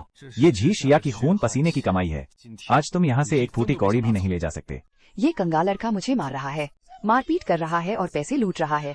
शेन चांगछिंग, तू एक नंबर का एहसान फरामोश है। तुम लोग हमारी झीशिया की कमाई खाते हो और मेरे बेटे पर हाथ उठाने की तुम्हारी हिम्मत कैसे हुई? गांव वालों, सब आकर खुद ही इंसाफ करो। मेरे घर का ताला इन्होंने तोड़ा है, मेरे पैसे इन्होंने चुराए हैं। सारे गवाह और सबूत यहीं पर मौजूद हैं। अगर इसकी शिकायत पुलिस से कर दी, ताला तोड़ना और चोरी करना जेल जाने के लिए काफी है। ताला तोड़कर पैसे चुराना, ये तो कानून के खिलाफ है। ऐसे भी कोई माँ बाप और भाई होते हैं क्या? पैसे अभी यहीं रख दो। आज की बात के लिए मैं पुलिस को नहीं बुलाऊंगा, लेकिन तुम लोग याद रखना, ये आखिरी बार है। ठीक है, मान गए तुम्हारी अकड़। मुझे नहीं चाहिए तुम्हारे ये पैसे, तुम बस देखते रहना। मैंने सारे पैसे उठा लिए हैं, एक भी पैसा कम नहीं है। झीशिया तुम उदास मत हो। चांगलिन, मुझे पहले हमेशा लगता था कि वो लोग चाहे जितने भी बुरे हों, लेकिन मेरे अपने माँ बाप हैं और वो मेरा भाई है जिसके साथ मैं बड़ी हुई हूँ। खून का रिश्ता सबसे गहरा होता है, लेकिन आज इन्होंने मेरा ताला तोड़ा, मेरे पैसे चुराए। अब मुझे अच्छी तरह समझ आ गया है, उनके लिए मैं बस एक सोने का अंडा देने वाली मुर्गी हूँ। सेठ झाओ, उस मनहूस लड़की ने तो रंग बदल लिए और हमें पुलिस की धमकी भी दे रही थी। लिन, थोड़ा सब्र रखो, बस 1-2 दिन में ही नतीजे आ जाएंगे। एक बार बस नतीजे आ जाने दो, वो पूरी तरह बर्बाद हो जाएगी। तब शादी करना तो दूर की बात है, वो इस गांव में रह भी पाएगी या नहीं, ये भी पक्का नहीं है। तुम्हारी बेटी हार मानकर खुद तुम्हारे पास वापस आ जाएगी। ताला तोड़ना और पैसे चुराना इन्होंने अपने ही हाथों से खत्म कर दिया। हमारे बीच बचा हुआ थोड़ा बहुत रिश्ता भी, ये रिश्ता अब खत्म होना चाहिए। मैं एक ऐसे दिन का इंतजार कर रही हूँ जब सबके सामने मैं इस रिश्ते को हमेशा के लिए खत्म कर सकूं। और झाओ चियांग ने कहा था कि नतीजे आने वाले दिन वो चांगछिंग को बर्बाद कर देगा। बहुत बढ़िया, अब मैं भी देखती हूँ कि तुम्हारी चाल ज्यादा तेज है या मेरा वार। मुखिया जी और गांव के सभी बुजुर्गों, आपको ही मेरे साथ न्याय करना होगा। इस लड़की के तो पर निकल आए हैं, ये अपने ही माँ बाप की नाफरमानी कर रही है, अपने सगे भाई की शादी के लिए पैसे देने से मना कर रही है और एक कंगाल पढ़े लिखे लड़के से शादी करना चाहती है। ये तो हमें जीते जी मार डालना चाहती है। मुखिया जी, हमारे रिवाजों के हिसाब से ऐसी नालायक बेटी को सबके सामने सजा मिलनी चाहिए। इसे पुरखों के सामने घुटने टेक कर माफी मांगनी चाहिए और वही करना चाहिए जो घर वाले कहें। लिन झीशिया, क्या तुम्हें अपनी गलती का एहसास है? माँ बाप का आदर करना सबसे बड़ा धर्म है। तुम अपने माँ बाप का हुक्म कैसे टाल सकती हो? मुखिया जी और गांव के सभी बुजुर्गों, अगर बात फर्ज निभाने की है, अगर आप हिसाब किताब करना ही चाहते हैं तो ठीक है। तो आज हमारे सभी पुरखों के सामने इस सारे हिसाब को एक एक करके साफ कर ही लेते हैं। जब मैं 16 साल की थी और पूरे जिले में अव्वल आई थी, तब मेरे पिता ने कहा था कि लड़की है, इसकी पढ़ाई पर पैसा बर्बाद करना बेकार है, और उन्होंने मेरी सारी किताबें जला दी थी। उस दिन के बाद से मैंने दिन रात एक करके खेतों में मजदूरी की और अपना छोटा मोटा काम किया। मेरी कमाई का एक एक पैसा इसके लिए मोटरसाइकिल खरीदने में गया। जान पहचान लगाकर इसे कारखाने में नौकरी दिलवाई, इसकी शादी तय करवाई और दहेज के पैसे भी दिए। मेरी उम्र 16 से 22 साल तक पूरे 6 साल इस घर के खाने पीने और पहनने का सारा खर्च, और इसका भविष्य। इनमें से ऐसा क्या है जो मुझ कमाने वाली बेटी ने अकेले अपने दम पर नहीं उठाया? ऐसा भी हुआ था। मैंने सिर्फ पैसे और मेहनत ही नहीं दी। कुछ दिन पहले मुझे दूसरी शादी करने पर मजबूर करने के लिए इन्होंने बाहर वालों के साथ मिलकर मुझ पर कालाबाजारी का झूठा इल्जाम लगाया, मेरे घर की तलाशी ली और सिर्फ 3 दिन पहले इन्होंने मेरे घर का ताला तोड़ा और मेरे सारे पैसे चुरा लिए। इसके लिए तो सीधा जेल की हवा खानी पड़ेगी। मैं तुम लोगों से पूछती हूँ, क्या तुमने कभी मुझे अपनी बेटी माना है? तुम्हें तो कभी मुझसे कोई मतलब ही नहीं था। तुम्हें सिर्फ मेरे पैसों और मेरी किस्मत से मतलब था। मैं हमने तुम्हें जन्म दिया और पाला पोसा है। पालने का एहसान, ठीक है, मैं इस एहसान को मानती हूँ। ये रहा मेरा हिसाब। बचपन से लेकर आज तक तुमने मुझे पालने में मेरे खाने और कपड़ों पर जितना खर्च किया, उसका 3 गुना मैं एक ही बार में चुका रही हूँ। आज के बाद से मेरा लिन झिशिया का तुम लिन परिवार से कोई रिश्ता नहीं है। मेरा कोई मायका नहीं है, मेरे ऐसे कोई माँ बाप नहीं है, और ना ही ऐसा कोई भाई है। तुम लोग याद रखना, मुझे पालना तुम्हारा एहसान था जो मैंने चुका दिया है, लेकिन मुझे बेचना, मुझ पर जुल्म करना, चोरी करना और मुझे नुकसान पहुंचाना तुम्हारा गुनाह है। परिवार ये शब्द अनमोल होता है, लेकिन तुमने खुद अपने हाथों से एक एक थप्पड़ मारकर इसे चकनाचूर कर दिया। बस बहुत हुआ। लिन परिवार ने अपनी ही बेटी पर जुल्म किया और उसे कुछ नहीं सिखाया। ताले तोड़े और चोरी की, जो इंसानियत के खिलाफ है। रिश्ते तोड़ने के इस फैसले को हमारा लिन कबीला मंजूर करता है। लिन लाओदा, तुम लोगों ने अपने पूर्वजों का नाम मिट्टी में मिला दिया है। माँ, अब उसे हमारी कोई परवाह नहीं है।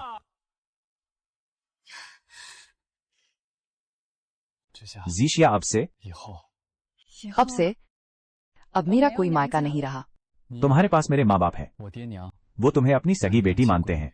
मैं तुम्हें अपनी जान मानता हूँ। शेन परिवार ही तुम्हारा घर है। इस घर को अब से हम दोनों मिलकर संभालेंगे। नतीजे आ गए। जिले की परीक्षा के नतीजे आ गए। शेन चांगचिंग कहाँ है?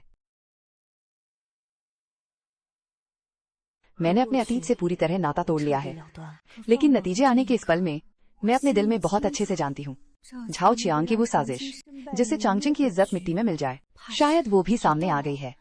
चांगचिंग के नतीजे और झाओ चियांग की साजिश, आखिर दोनों में से पहले क्या सामने आएगा? शीन चांगचिंग, तुम पास हो गए। तुमने पूरे जिले में टॉप किया है। मैंने कहा था चांगचिंग बहुत होनहार लड़का है, उसने टॉप किया है। हमारे गांव से कॉलेज का छात्र निकलेगा। हमारे तो भाग्य खुल गए। बॉस लिन की पारखी नजर है, एकदम सही इंसान पर दांव लगाया है। मुझे तो पहले से ही पता था कि तुम ये कर दिखाओगे। काहे का टॉप किया है? मुझे तो लगता है कि ये पैसे देकर खरीदा गया है। तुम सब बेवकूफ बन रहे हो। शेन चांगचिंग जैसा एक कंगाल और फटीचर इंसान भला टॉप कैसे कर सकता है? मैंने तो ये सुना है कि परीक्षा वाले दिन उसे नकल करते हुए पकड़ा गया था। बाद में पता नहीं किसे पैसे खिलाकर और क्या जुगाड़ लगाकर उसने इस मामले को रफा दफा करवा दिया। ये नतीजे बिल्कुल झूठे हैं। ये सब खरीदा गया है, नकल।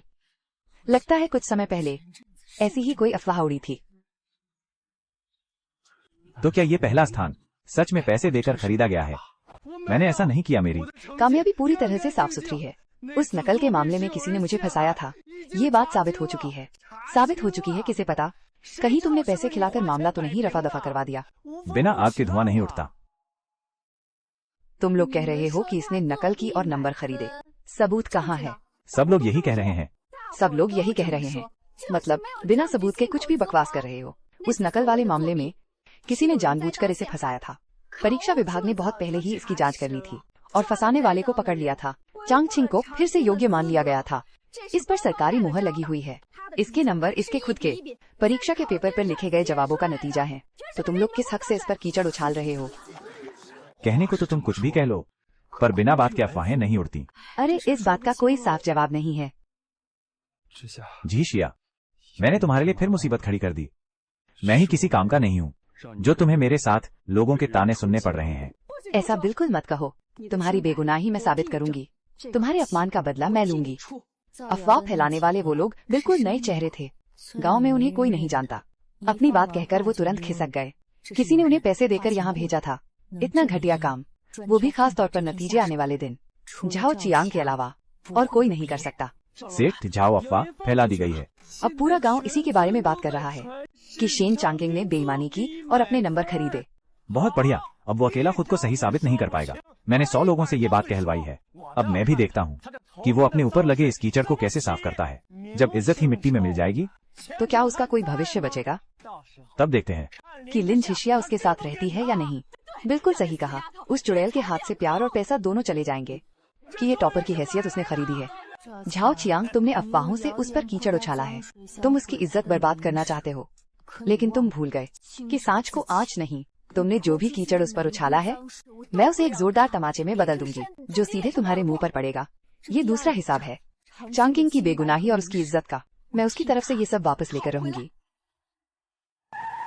शेन चांगकिंग कौन है? किसी ने अपने असली नाम से तुम्हारी शिकायत की है कि तुम्हारे कॉलेज एंट्रेंस एग्जाम के नंबर फर्जी हैं। ये बहुत बड़ा मामला है, इसकी पूरी जांच होनी चाहिए। अफसर चेन मेरे नंबर एकदम असली और मेहनत की कमाई है। मुंह से तो कोई भी खुद को सच्चा कह सकता है। अगर तुम में दम है तो सबके सामने टेस्ट देकर दिखाओ ना। अगर पास नहीं हुए तो मतलब तुमने नंबर खरीदे हैं। हाँ, सबके सामने फिर से टेस्ट लो। अगर ये पास नहीं हुआ तो ये धोखेबाज है। ठीक है, मैं टेस्ट दूंगा। काउंटी के अफसर और गांव के सभी लोगों के सामने मैं टेस्ट दूंगा। टेस्ट के बाद अगर किसी ने फालतू बकवास की तो उसे झूठा इल्जाम माना जाएगा। ठीक है, तो मैं कुछ सवाल देता हूँ, इस साल के एंट्रेंस एग्जाम के सबसे मुश्किल सवाल। शेन चांगकिंग, तुम सबके सामने इनका जवाब दोगे।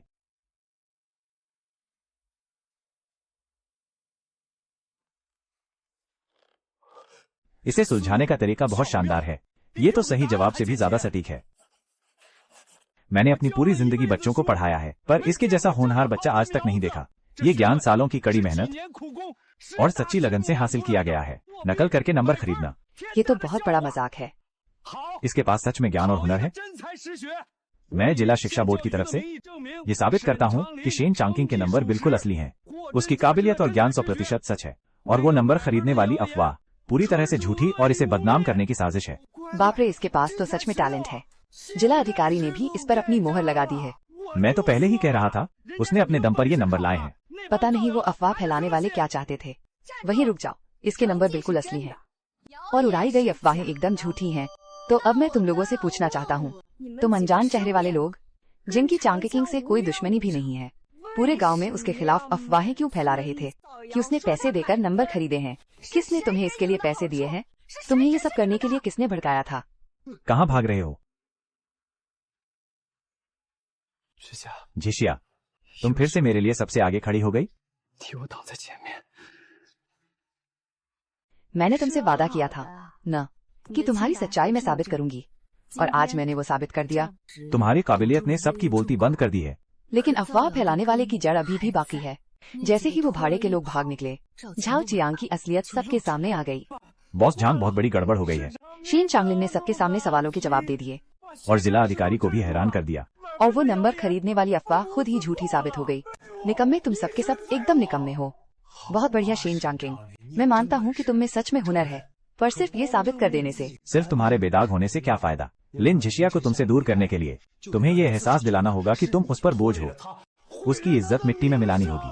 अगर वो खुद को बेगुनाह साबित कर ले तो भी कोई बात नहीं, मैं लोगों में ये अफवाह फैला दूंगा। लिन झिशिया एक कुंवारी लड़की, उसके जैसे एक गरीब लड़के के साथ अकेली लड़की, न जाने क्या गुल खिला रही है, समाज का नाम डुबो रही है। फिर देखता हूँ कि वो शेन किस मुंह से उसके साथ रहता है। चांगकिंग की इज्जत तो मैंने वापस दिला दी, ये बाजी मैं जीत गई। लेकिन झाओ चियांग जैसा इंसान एक जहरीले सांप की तरह है जो कभी नहीं मरता। वो चांगकिंग की काबिलियत का तो कुछ बिगाड़ नहीं सकता, इसलिए वो हमारे रिश्ते पर वार कर रहा है। वो चाहता है कि चांगकिंग खुद को मुझ पर बोझ समझे। चांगकिंग, ओह चांगकिंग, तुम गलती से भी खुद को दोष मत देना। आ गई, यही है वो। जवान कुंवारी लड़की होकर रोज उस गरीब लड़के के घर जाती है। एक लड़का और लड़की अकेले बंद कमरे में न जाने क्या करते होंगे। मैंने तो सुना है उन दोनों का बहुत पहले से चक्कर चल रहा है। ऐसी बेशरम औरत। तुम लोगों ने अभी किसे बेशरम कहा? हम तो बस सच कह रहे हैं, हर कोई यही बात कर रहा है। ये बात सबसे पहले किसने फैलाई? क्या तुमने अपनी आंखों से देखा है? मैं लिन झिशिया शेन परिवार की मदद करती हूँ और शेन चांगकिंग के साथ मिलकर बिजनेस करती हूँ। सब कुछ पूरी ईमानदारी से करती हूँ। ऊपर वाला इसका गवाह है। लेकिन तुम लोगों के मुंह से तो मैं चरित्रहीन बन गई और बेशर्म। तुम लोगों की ये जुबान जो कीचड़ उछालती है, पर गंदी मैं नहीं हूँ। तुम्हारी अपनी जुबान है और तुम्हारा ये सड़ा हुआ दिल जो दूसरों की खुशी नहीं देख सकता। चीशिया, सब मेरी वजह से हुआ है। मैंने तुम्हें मुसीबत में डाला है। अगर मैं न होता तो तुम पर इस तरह कीचड़ नहीं उछाला जाता और पीठ पीछे बातें नहीं होती। शेन चांगकिंग, मेरी तरफ देखो। कीचड़ चाओ चियांग ने उछाला है और बकवास करने वाले वो सड़े दिल वाले लोग हैं। इसमें तुम्हारी क्या गलती है? अगर तुम इन झूठी अफवाहों के कारण खुद को दोष दोगे और पीछे हटोगे तो ये सच में चाओ चियांग की चाल में फंसना होगा। पर सच तो यही है कि मेरे साथ रहकर तुम्हें कोई फायदा नहीं हुआ। हम गरीब हैं और लोग हम पर उंगलियां उठाते हैं। मेरे पास कुछ किताबों और बदनामी के सिवा तुम्हें देने के लिए कुछ नहीं है। तुम मुझे धन दौलत नहीं दे सकते, मैं खुद कमा लूंगी। तुम मुझे सुकून भरी जिंदगी नहीं दे सकते, मैं खुद बना लूंगी। पर एक चीज है जो कोई और नहीं दे सकता, जो सिर्फ तुम मुझे दे सकते हो, वो तुम खुद हो। तुम्हारा सच्चा दिल, तुम्हारा स्वाभिमान। तुम सारी मुश्किलें खुद झेलते हो, पर सबसे अच्छी चीजें मेरे लिए बचाकर रखने वाली तुम्हारी मासूमियत। क्या ये सब चाओ चियांग के पास है? क्या उन बकवास करने वालों के पास है? इसलिए तुम ना पीछे हटोगे और ना ही डरोगे। और ये तो बिल्कुल मत सोचना कि तुम मेरे काबिल नहीं हो। हमारा वादा हुआ था ना कि हम हर मुश्किल का सामना मिलकर करेंगे। मैडम लिन, हमें कुछ भी पता नहीं चल पा रहा है। इस बार अफवाह फैलाने वाले बाहर के गांव के वेल्ले लोग हैं जिन्हें पैसे देकर रखा गया है, जो अफवाह फैलाकर तुरंत भाग जाते हैं। इसलिए हम उनका कोई भी सुराग नहीं ढूंढ पा रहे हैं। पिछली बार जब उन्होंने धोखा देने की अफवाह फैलाई थी तब उन्होंने अपने कुछ आदमी वहाँ छोड़े थे जिन्हें मैंने पकड़ लिया था। पर इस बार उन्होंने अपना तरीका बदल लिया है। वो सिर्फ अफवाह फैलाते हैं और पीछे कोई सबूत नहीं छोड़ते। इसलिए उन्हें रंगे हाथों पकड़ना अब बहुत मुश्किल है। झाओ साहब, आप सच में बहुत होशियार हैं। इस बार जो आपने उसकी इज्जत पर कीचड़ उछाला है, उसने सीधा दिल पर वार किया है और अब इसका कोई सुराग भी नहीं मिलेगा। वो शेन लड़का अब यही सोचेगा कि उसकी वजह से लिन झिशिया की जिंदगी बर्बाद हो रही है। हाँ, बिल्कुल सही कहा। मैं यही चाहता हूँ कि वो खुद ही हार मानकर पीछे हट जाए। एक खुददार पर अंदर से हारा हुआ गरीब लड़का कभी ये बर्दाश्त नहीं कर पाएगा कि उसकी वजह से उसके प्यार को तकलीफ हो। शर्त लगा लो, वो ज्यादा दिन नहीं टिक पाएगा और लिन झिशिया की भलाई के लिए वो खुद ही उससे रिश्ता तोड़ देगा और उसकी जिंदगी से हमेशा के लिए चला जाएगा। हाँ। और जब ऐसा होगा तब लिन झिशिया के पास ना पैसा बचेगा और ना प्यार। वो बिल्कुल अकेली पड़ जाएगी और तब मैं उसके साथ जो चाहूँ वो कर सकूंगा। हाँ। झाओ चियांग ने इस बार मुझ पर वार नहीं किया है। उसने छांग छिंग के दिल पर चोट की है। उसे लगता है कि छांग छिंग मेरी भलाई के लिए खुद ही मेरा हाथ छोड़ देगा। छांग छिंग, तुम गलती से भी उसकी इस चाल में मत फंसना। हम कितनी मुश्किलों के बाद एक साथ आए हैं, तुम खुद हाथ मत छोड़ना। सेठानी लिन, मुझे माफ कर दीजिए। हमारे मैनेजर झाओ ने कहा है कि उन्हें अब ये माल नहीं चाहिए। नहीं चाहिए? पिछले महीने ही तो कहा था कि जितना भी माल है सब भेज दो। फिर अचानक से क्या हो गया? वो बात यह है कि बाहर लोग आपके बारे में उल्टी सीधी बातें कर रहे हैं। कह रहे हैं कि आप और शेन चांगचिंग। हमारा रेस्टोरेंट एक सरकारी जगह है, हमें अपनी इज्जत का ख्याल रखना पड़ता है। इसलिए हम किसी ऐसे इंसान के साथ काम नहीं कर सकते जिसके बारे में ऐसी अफवाहें उड़ रही हों। मैनेजर झाओ ने मुझे ये माल वापस करने को कहा है और कहा है कि आगे से हम आपके साथ कोई काम नहीं करेंगे। उसके साथ काम करने से हमारी भी बदनामी होगी। बेहतर है कि हम दूर ही रहें ताकि लोग हमारे बारे में भी बातें न बनाएं। झिशिया, तुम्हारा काम। बस थोड़ी सी परेशानी है, बस कुछ ही सौदे तो हाथ से गए हैं, कोई बड़ी बात नहीं है।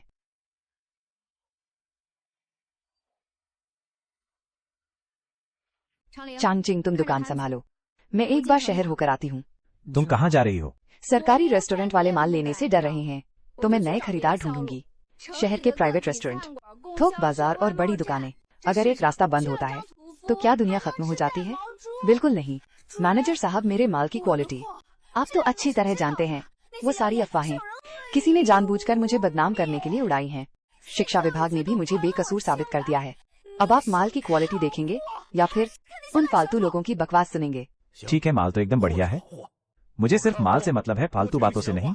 मैं तुम्हारा ये सारा माल खरीद रहा हूँ। देखा, कुछ नहीं बिगड़ा, भले ही आधा काम ठप हो गया हो। मैं इसे फिर से खड़ा कर लूंगी। झाओ चियांग अफवाहों से मेरा रास्ता काटना चाहता है, मुझे ऐसी जगह धकेलना चाहता है जहाँ से कोई रास्ता ना हो। पर मैं भी उसे दिखा दूंगी। वो मेरा एक रास्ता बंद करेगा तो मैं 10 और नए रास्ते खोल लूंगी। चांगचिंग, इतनी रात हो गई, तुम सोए क्यों नहीं? तुम्हें क्या हुआ है? माँ, अगर कोई इंसान सच में किसी दूसरे का भला चाहता हो और उसे पता हो कि वो सिर्फ उस पर बोझ बनेगा और उसे नुकसान पहुंचाएगा, तो क्या उसे जाने देना चाहिए? चांगचिंग, तुम कोई बेवकूफी मत करना। झिशिया को पता है। चांगचिंग, उस रात मुझे लगा हमने पार कर लिया है झाओ चियांग की एक और चाल को। मैंने अपना काम फिर से शुरू कर दिया था, पर मैंने ये नहीं सोचा था कि झाओ चियांग असल में जो तोड़ना चाहता है वो मेरा काम नहीं, बल्कि चांगचिंग के दिल की वो डोर है जो उसे मेरे पास रोके हुए थी। और अब लगता है कि वो डोर सच में टूटने वाली है। चांग चिंग खुशखबरी है, मैंने माल बेचने के लिए 2 और लोगों से बात पक्की कर ली है। अब हमारा नुकसान पूरा हो जाएगा। जी शिया, मुझे तुमसे कुछ बात करनी है।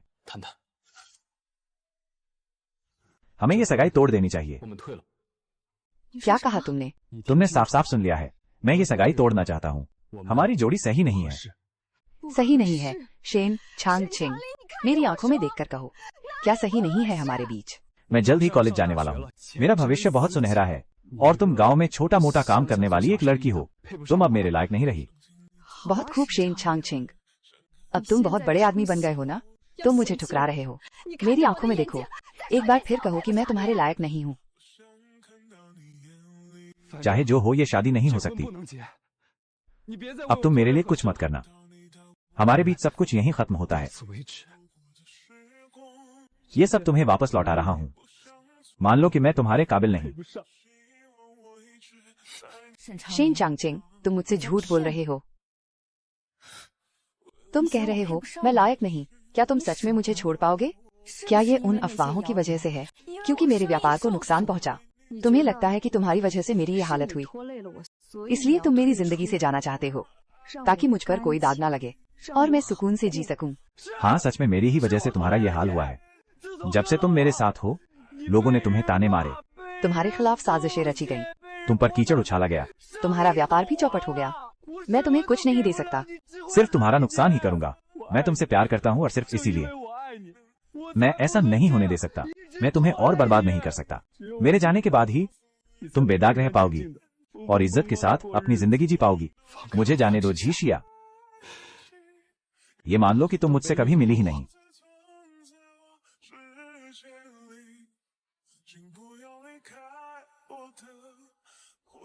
शेन चांगचिंग, तुम कितने बड़े बेवकूफ हो। तुम्हें लगता है कि मुझे छोड़कर तुम मेरा भला कर रहे हो। तुम्हें क्या लगता है कि मुझे तुम्हारे बिना एक बेदाग जिंदगी चाहिए? मैं तुम्हें बिल्कुल पीछे नहीं हटने दूंगी। मैं हर हाल में तुम्हें वापस अपनी जिंदगी में लाऊंगी। बॉस चाओ, काम हो गया। शेन चांगचिंग ने खुद ही लिन झीशिया से सगाई तोड़ दी है। हाँ, मैंने कहा था ना कि एक हीन भावना वाला गरीब लड़का अपने प्यार को बर्बाद होता हुआ कभी नहीं देख सकता। बहुत बढ़िया लिन झीशिया, तेरा मर्द चला गया, धंधा चौपट हो गया, इज्जत भी मिट्टी में मिल गई। इस बार तू पूरी तरह से अकेली पक गई है, देख लेना। अब अगला कदम चुपचाप मेरे पास लौट आना होगा। हा। जाओ क्यांग, तुझे लगता है तू जीत गया। ट्यून एक आदमी को मजबूर किया कि वो खुद को चोट पहुंचाकर मुझसे प्यार करे, पर तू नहीं समझता। वो मेरे लिए जितना पीछे हटेगा, मैं UTNI हाई कास कर पकड़ लूंगी। इस बार मेरी बारी है उसकी अपनी उलझनों से खींचकर बाहर निकलने की। शेन चांगक्विंग, वही रुक जाओ तुम।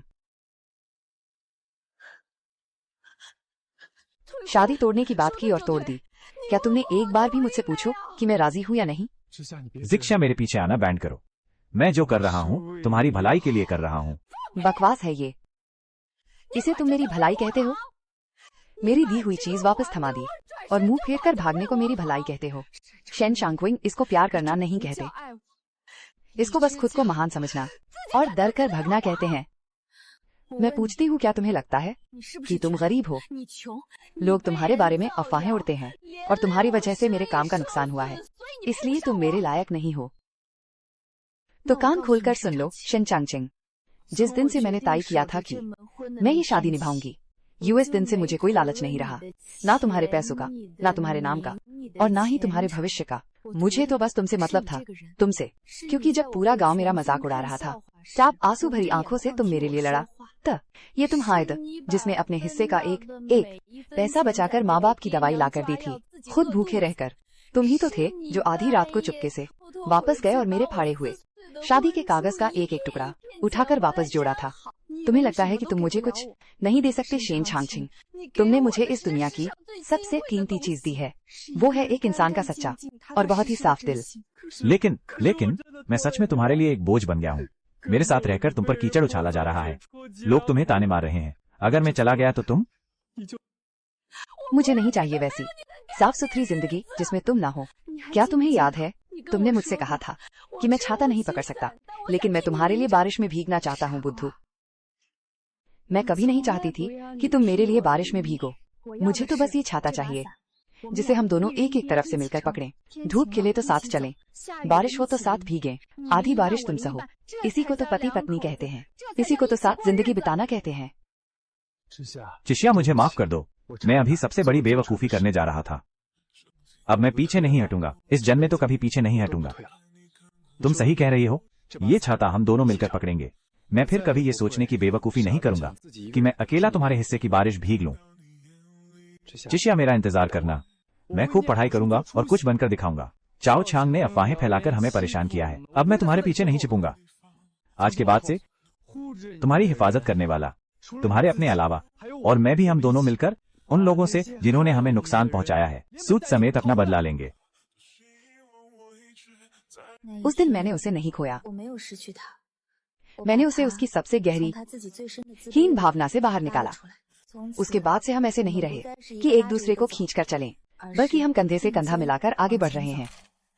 झाओ चियांग, तू हमें अलग करना चाहता था, उसे पीछे हटने पर मजबूर किया, पर नतीजा क्या हुआ? तूने हम दोनों को और भी करीब ला दिया।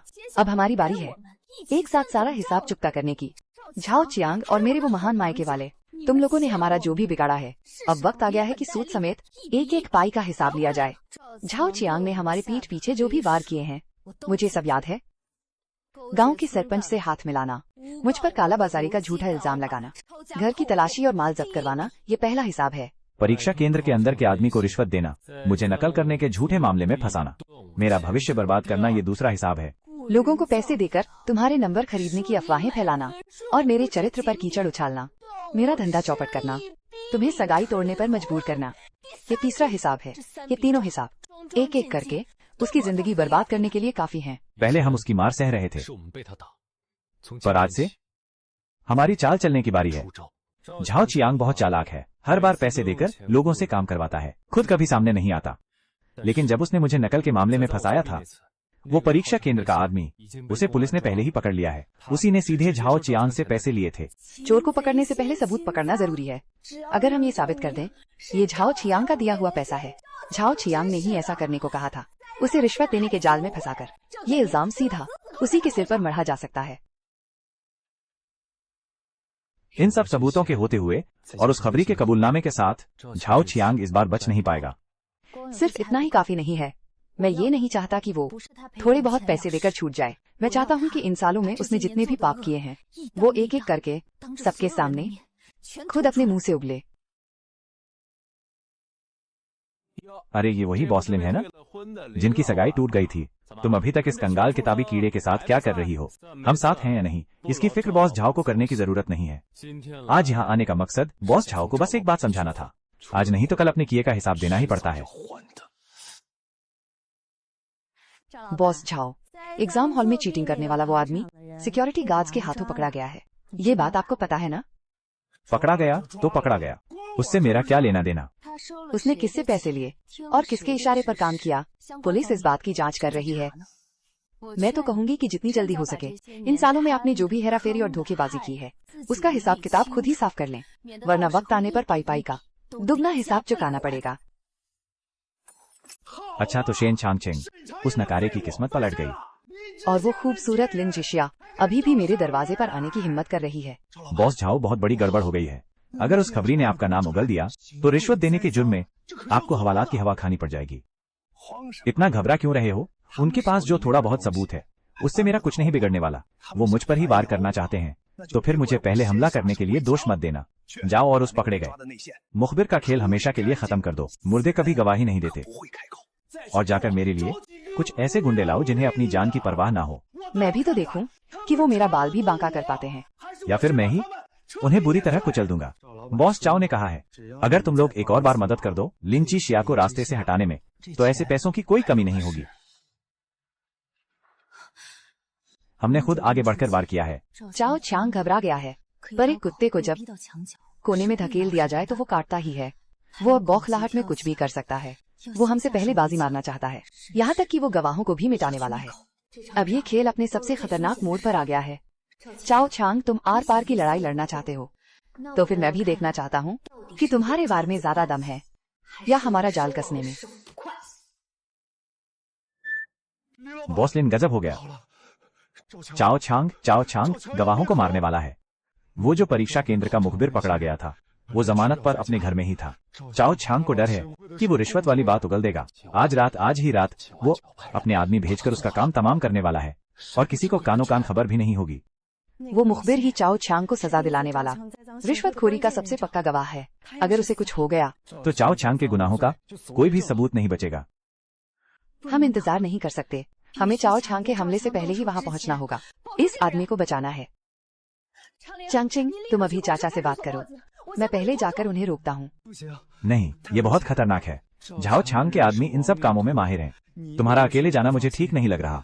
मैं तुम्हारे साथ चलूंगा। बात करने का काम रास्ते में किसी और से करवा लेंगे।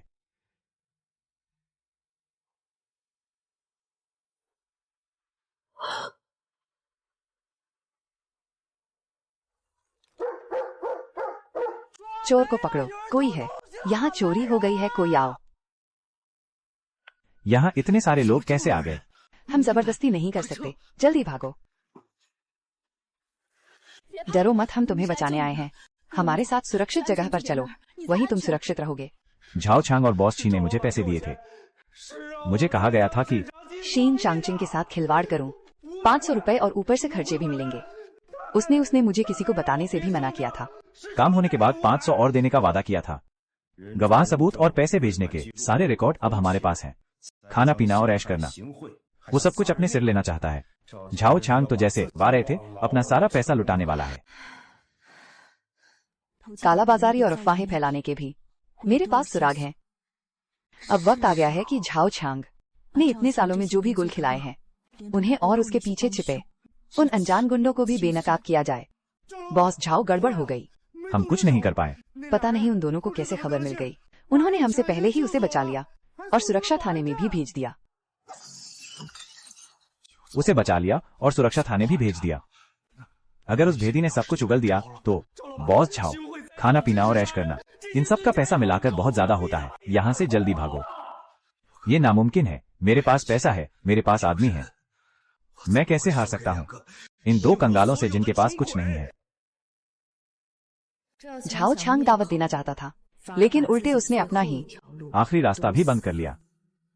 गवाह सबूत और पैसे भेजने की रसीदें, हिस्सेदारी के सारे कागज पूरे हो गए हैं। इन सालों में उसने जितनी भी दावतें दी हैं, उन सबके पक्के सबूत मिल गए हैं। अब जाल कस चुका है झाओ छांग और मेरे वो सारे लालची रिश्तेदार जो पैसे देखकर लार टपकाते हैं। कल वो दिन है जब तुम लोग पाई पाई करके हमारा वो सब कुछ वापस उगलोगे।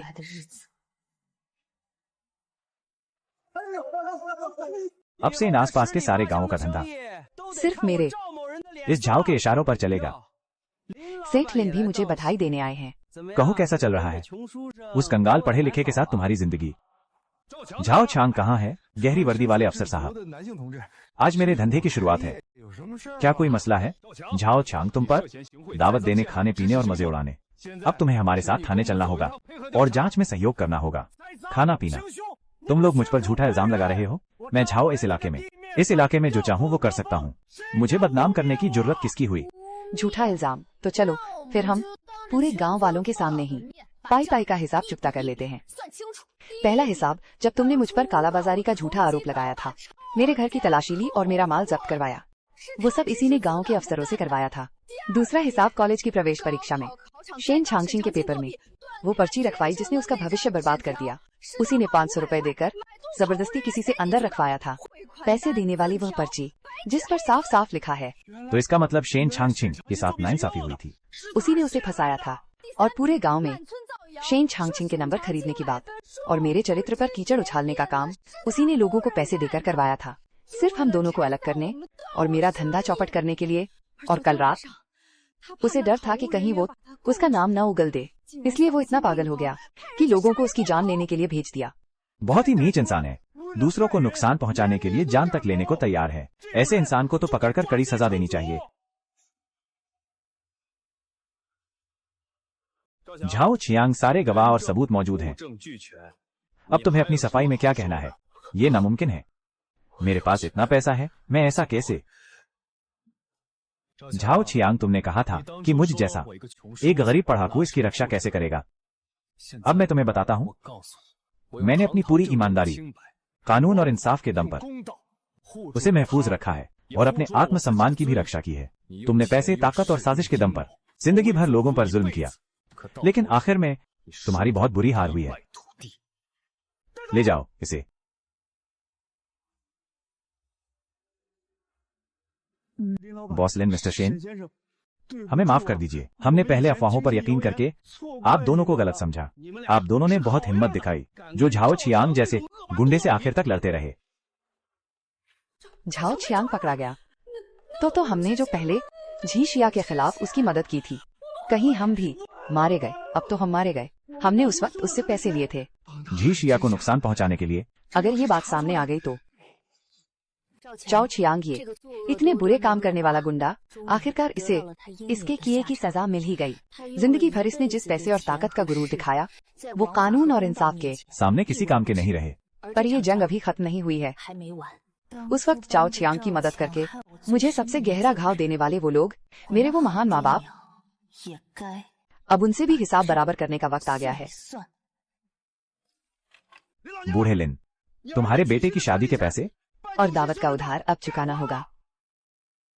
बहू तो भाग गई और अब मोटरसाइकिल भी छिन जाएगी।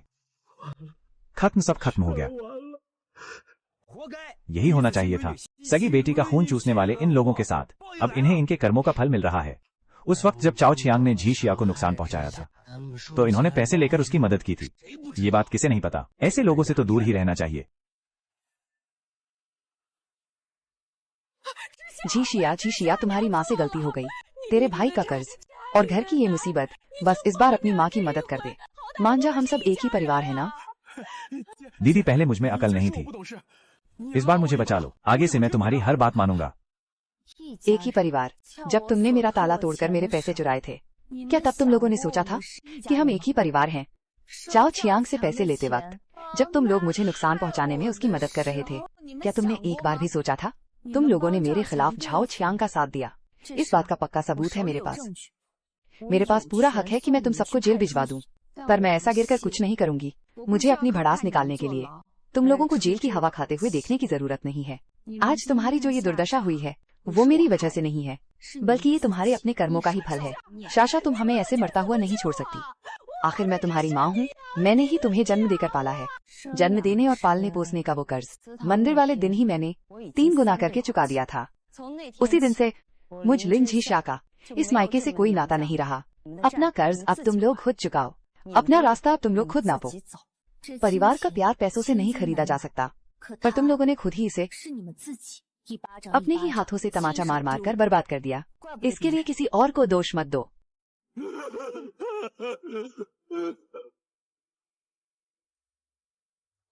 अम्मा, जब मेरे दिन बहुत बुरे चल रहे थे, तब आपने ही मुझे वो 2 रोटियां दी थी, जिसकी वजह से मेरे दिल में आज भी थोड़ी सी गर्माहट बाकी है। आपका वो एहसान मैं हमेशा याद रखूंगी। आज के बाद से आप मेरी बड़ी बुजुर्ग हैं और मैं आपका ख्याल रखूंगी। मेरी अच्छी बच्ची, बहुत अच्छी बच्ची। तुम बहुत ही साफ दिल की और होनहार बच्ची हो। बुरे काम करने वालों को उनके कर्मों की सजा मिल चुकी है, और बीते समय में जिसने मुझ पर थोड़ी सी भी मेहरबानी दिखाई थी, मैं उसका कर्ज 10 गुना ज्यादा करके चुकाऊंगी। जो रिश्ते तोड़ने थे वो सब टूट चुके हैं। जिनका कर्ज चुकाना था वो चुकाया जा रहा है। अब बस एक आखिरी काम बचा है। चांगचिंग का रिजल्ट बस थोड़ी ही देर में सबके सामने आने वाला है। चांगचिंग, इस जन्म में तुम्हारे हिस्से की सारी तकलीफें अब सूद समेत सब वापस लेने का वक्त आ गया है। पूरे गांव वालों को और उन सबको जिन्होंने तुम्हें नीचा दिखाया, अपनी आंखें फाड़कर देखने दो कि मुझ लिन झी शिया ने जिस आदमी को चुना है वो आखिर कितना काबिल है। खुशखबरी, खुशखबरी। हमारे जिले के शेन चांगचिंग को बहुत बधाई, जिन्होंने शानदार अंकों के साथ पूरे राज्य में टॉप किया है।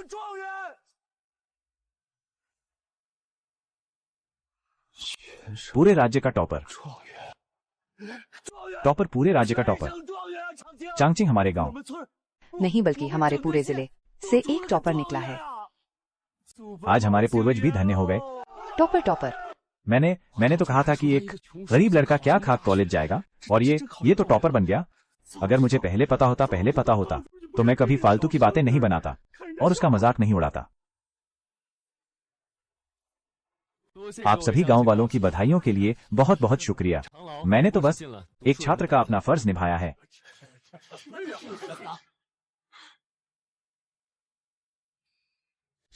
झिशिया, इस कामयाबी का आधा हिस्सा मेरा है और आधा तुम्हारा। अगर तुम नहीं होती तो आज का ये शेन चांगचिंग भी नहीं होता। मैंने क्या कहा था? मैंने कहा था ना कि तुम कर लोगे। शेन चांगचिंग, तुमने मुझे निराश नहीं किया। पूरे राज्य का टॉपर, ये रुतबा। चांगचिंग ने अपनी सालों की कड़ी मेहनत और अपने स्वाभिमान से पूरे सम्मान के साथ हासिल किया है। जिन लोगों ने कभी उसे नीचा दिखाया था और जिन्होंने हमें नुकसान पहुंचाया था, वो सब आज अपनी आंखों से देख रहे हैं। मिट्टी में रौंदा गया वह गरीब विद्वान आखिरकार आसमान की ऊंचाइयों तक पहुंच ही गया और एक बहुत बड़ा इंसान बन गया। और अब हमारे बीच बस एक आखिरी चीज बची है, एक ऐसी शादी जिसका कर्ज मुझे चुकाना है और उसे भी मेरा कर्ज चुकाना है। एक बहुत ही धूमधाम वाली शादी। 瞧瞧，状元郎娶亲，八抬大轿，这是咱村几辈子都没有过的体面啊！林之夏这丫头真是好福气，当年那么难，愣是熬出了头。好孩子，是你把我们这个家从泥里一点点拉了起来。一拜天地，二拜高堂，夫妻对拜。之夏，成亲之前，我有几句话想当着所有人的面对你说。当年我一无所有，穷得连药都买不起，被全村人看不起。是你，不嫌我穷，不嫌我酸，守着那门婚约。我曾经自卑，觉得自己配不上你，傻到想用退婚来成全你。是你，把我从那个牛角尖里硬拉了出来。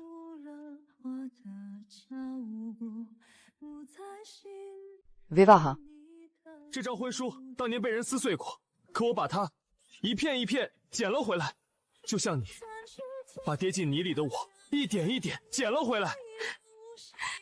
之夏，我曾说我撑不起伞，只能替你淋雨，可从今往后，这把伞我们一起撑，这条路我们一起走。你陪我历过最难的低谷，我必陪你共享余生所有的荣光。此生此世，生死相依，绝不相负。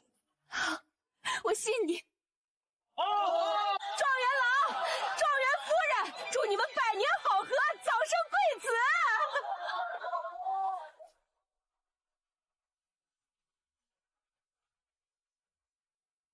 八抬大轿，十里红妆，这场迟来的婚礼，圆了我们一路走来所有的苦和盼。那个被全世界否定过的穷书生，终于堂堂正正的娶我过了门。而我也终于明白，这一世重活一遭，我要的从来不是荣华富贵，是身边这个人和他手里那半把陪我遮风挡雨的伞。जी शिया, तुम्हारी माँ वहाँ गांव के बाहर सुबह से खड़ी है। वो यहाँ क्या करने आई है? वो तुमसे एक बार मिलना चाहती है। उसके हाथ में कुछ है। कह रही थी कि अपने हाथों से तुम्हें देना चाहती है। उसने सबसे पहले मुझे ये तुम्हें दिखाने को कहा था। कहा कि तुम देखते ही समझ जाओगी।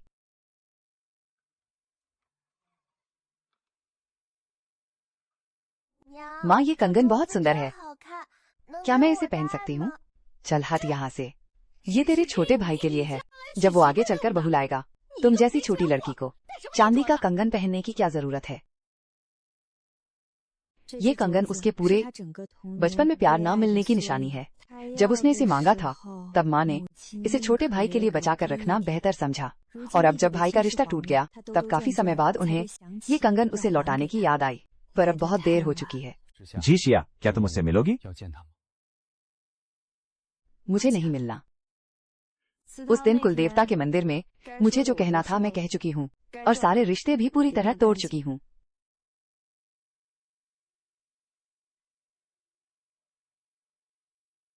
माँ ने तेरे साथ बहुत गलत किया है।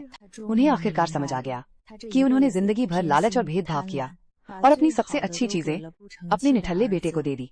और सारे दुख दर्द उस बेचारी पर डाल दिए। सबसे होनहार और सबसे प्यारी बेटी आज इतनी बड़ी इंसान बन गई है, एक बड़े अफसर की पत्नी बन गई है। लेकिन इस अपार सौभाग्य में और इस घर की खुशियों में अब मेरा कोई हिस्सा नहीं है। वो दरवाजा मेरी बेटी ने नहीं, बल्कि मैंने खुद अपने ही हाथों से हमेशा के लिए बंद किया था। यह कंगन माँ तुम्हें वापस दे रही है। आगे से अपना अच्छे से ख्याल रखना।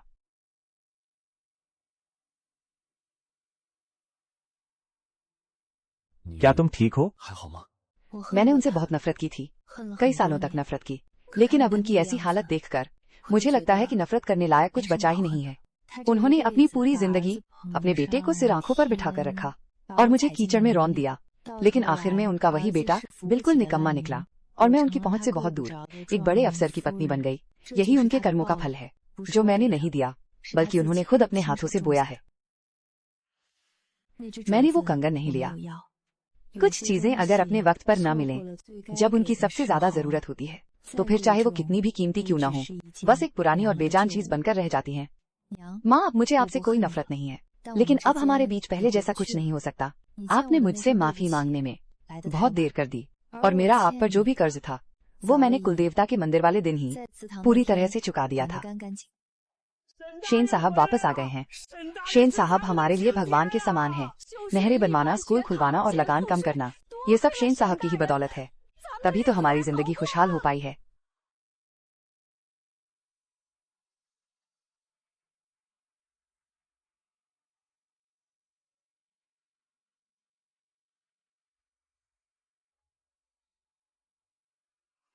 माँ, पिताजी जब छोटे थे क्या सच में इतने गरीब थे कि दवा तक नहीं खरीद पाते थे? हाँ बेटा, पर तुम्हारे पिताजी में सोने से भी ज्यादा कीमती स्वाभिमान था। पिताजी, तो फिर आपने माँ से शादी कैसे की? तुम्हारी माँ ने ही मेरे सबसे मुश्किल वक्त में मेरा साथ दिया था। इस जिंदगी में मैं तुम्हारी माँ का जो कर्जदार हूँ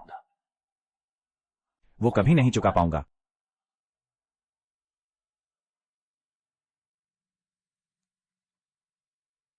तय हुआ था ना कि आधा आधा बांटेंगे, आधे तुम भीगोगे। जी शिया, तुम्हें क्या लगता है हमारी ये जिंदगी सफल रही ना? बिल्कुल रही। मैंने अपनी पूरी जी जान लगा दी ताकि तुम्हें उस तरह अकेले बुढ़ापा ना काटना पड़े, और तुमने भी मेरी आधी जिंदगी फिर से बर्बाद नहीं होने दी। हम दोनों ने ही एक दूसरे का भरोसा नहीं तोड़ा, बस इतना ही काफी है। ये दूसरा जन्म पाकर मुझे लगा था कि मुझे अब और गरीबी नहीं झेलनी, अब और जुल्म नहीं सहना, पर आज यहाँ पहुंचकर मुझे समझ आया कि मुझे असल में क्या चाहिए। वो हमेशा से बहुत मामूली सी बात थी, बस कोई ऐसा इंसान हो जो मेरे साथ रहे, जो मेरे साथ एक ही छाते में रहने को तैयार हो। धूप में हम साथ चलें और बारिश में साथ भीगें। इस जन्म में मैंने दोबारा मिले इस मौके को बेकार नहीं जाने दिया। मैंने अपनों की हिफाजत की और अपना खोया हुआ सम्मान वापस पाया, और इस दुनिया की सबसे अनमोल खुशी भी हासिल की। और इस कहानी के आखिर में मैं और मेरे पति, जिन्हें मैंने खुद एक काबिल अफसर बनाया, अब खुशी खुशी अपनी जिंदगी बिता रहे हैं। एक साथ हो गए।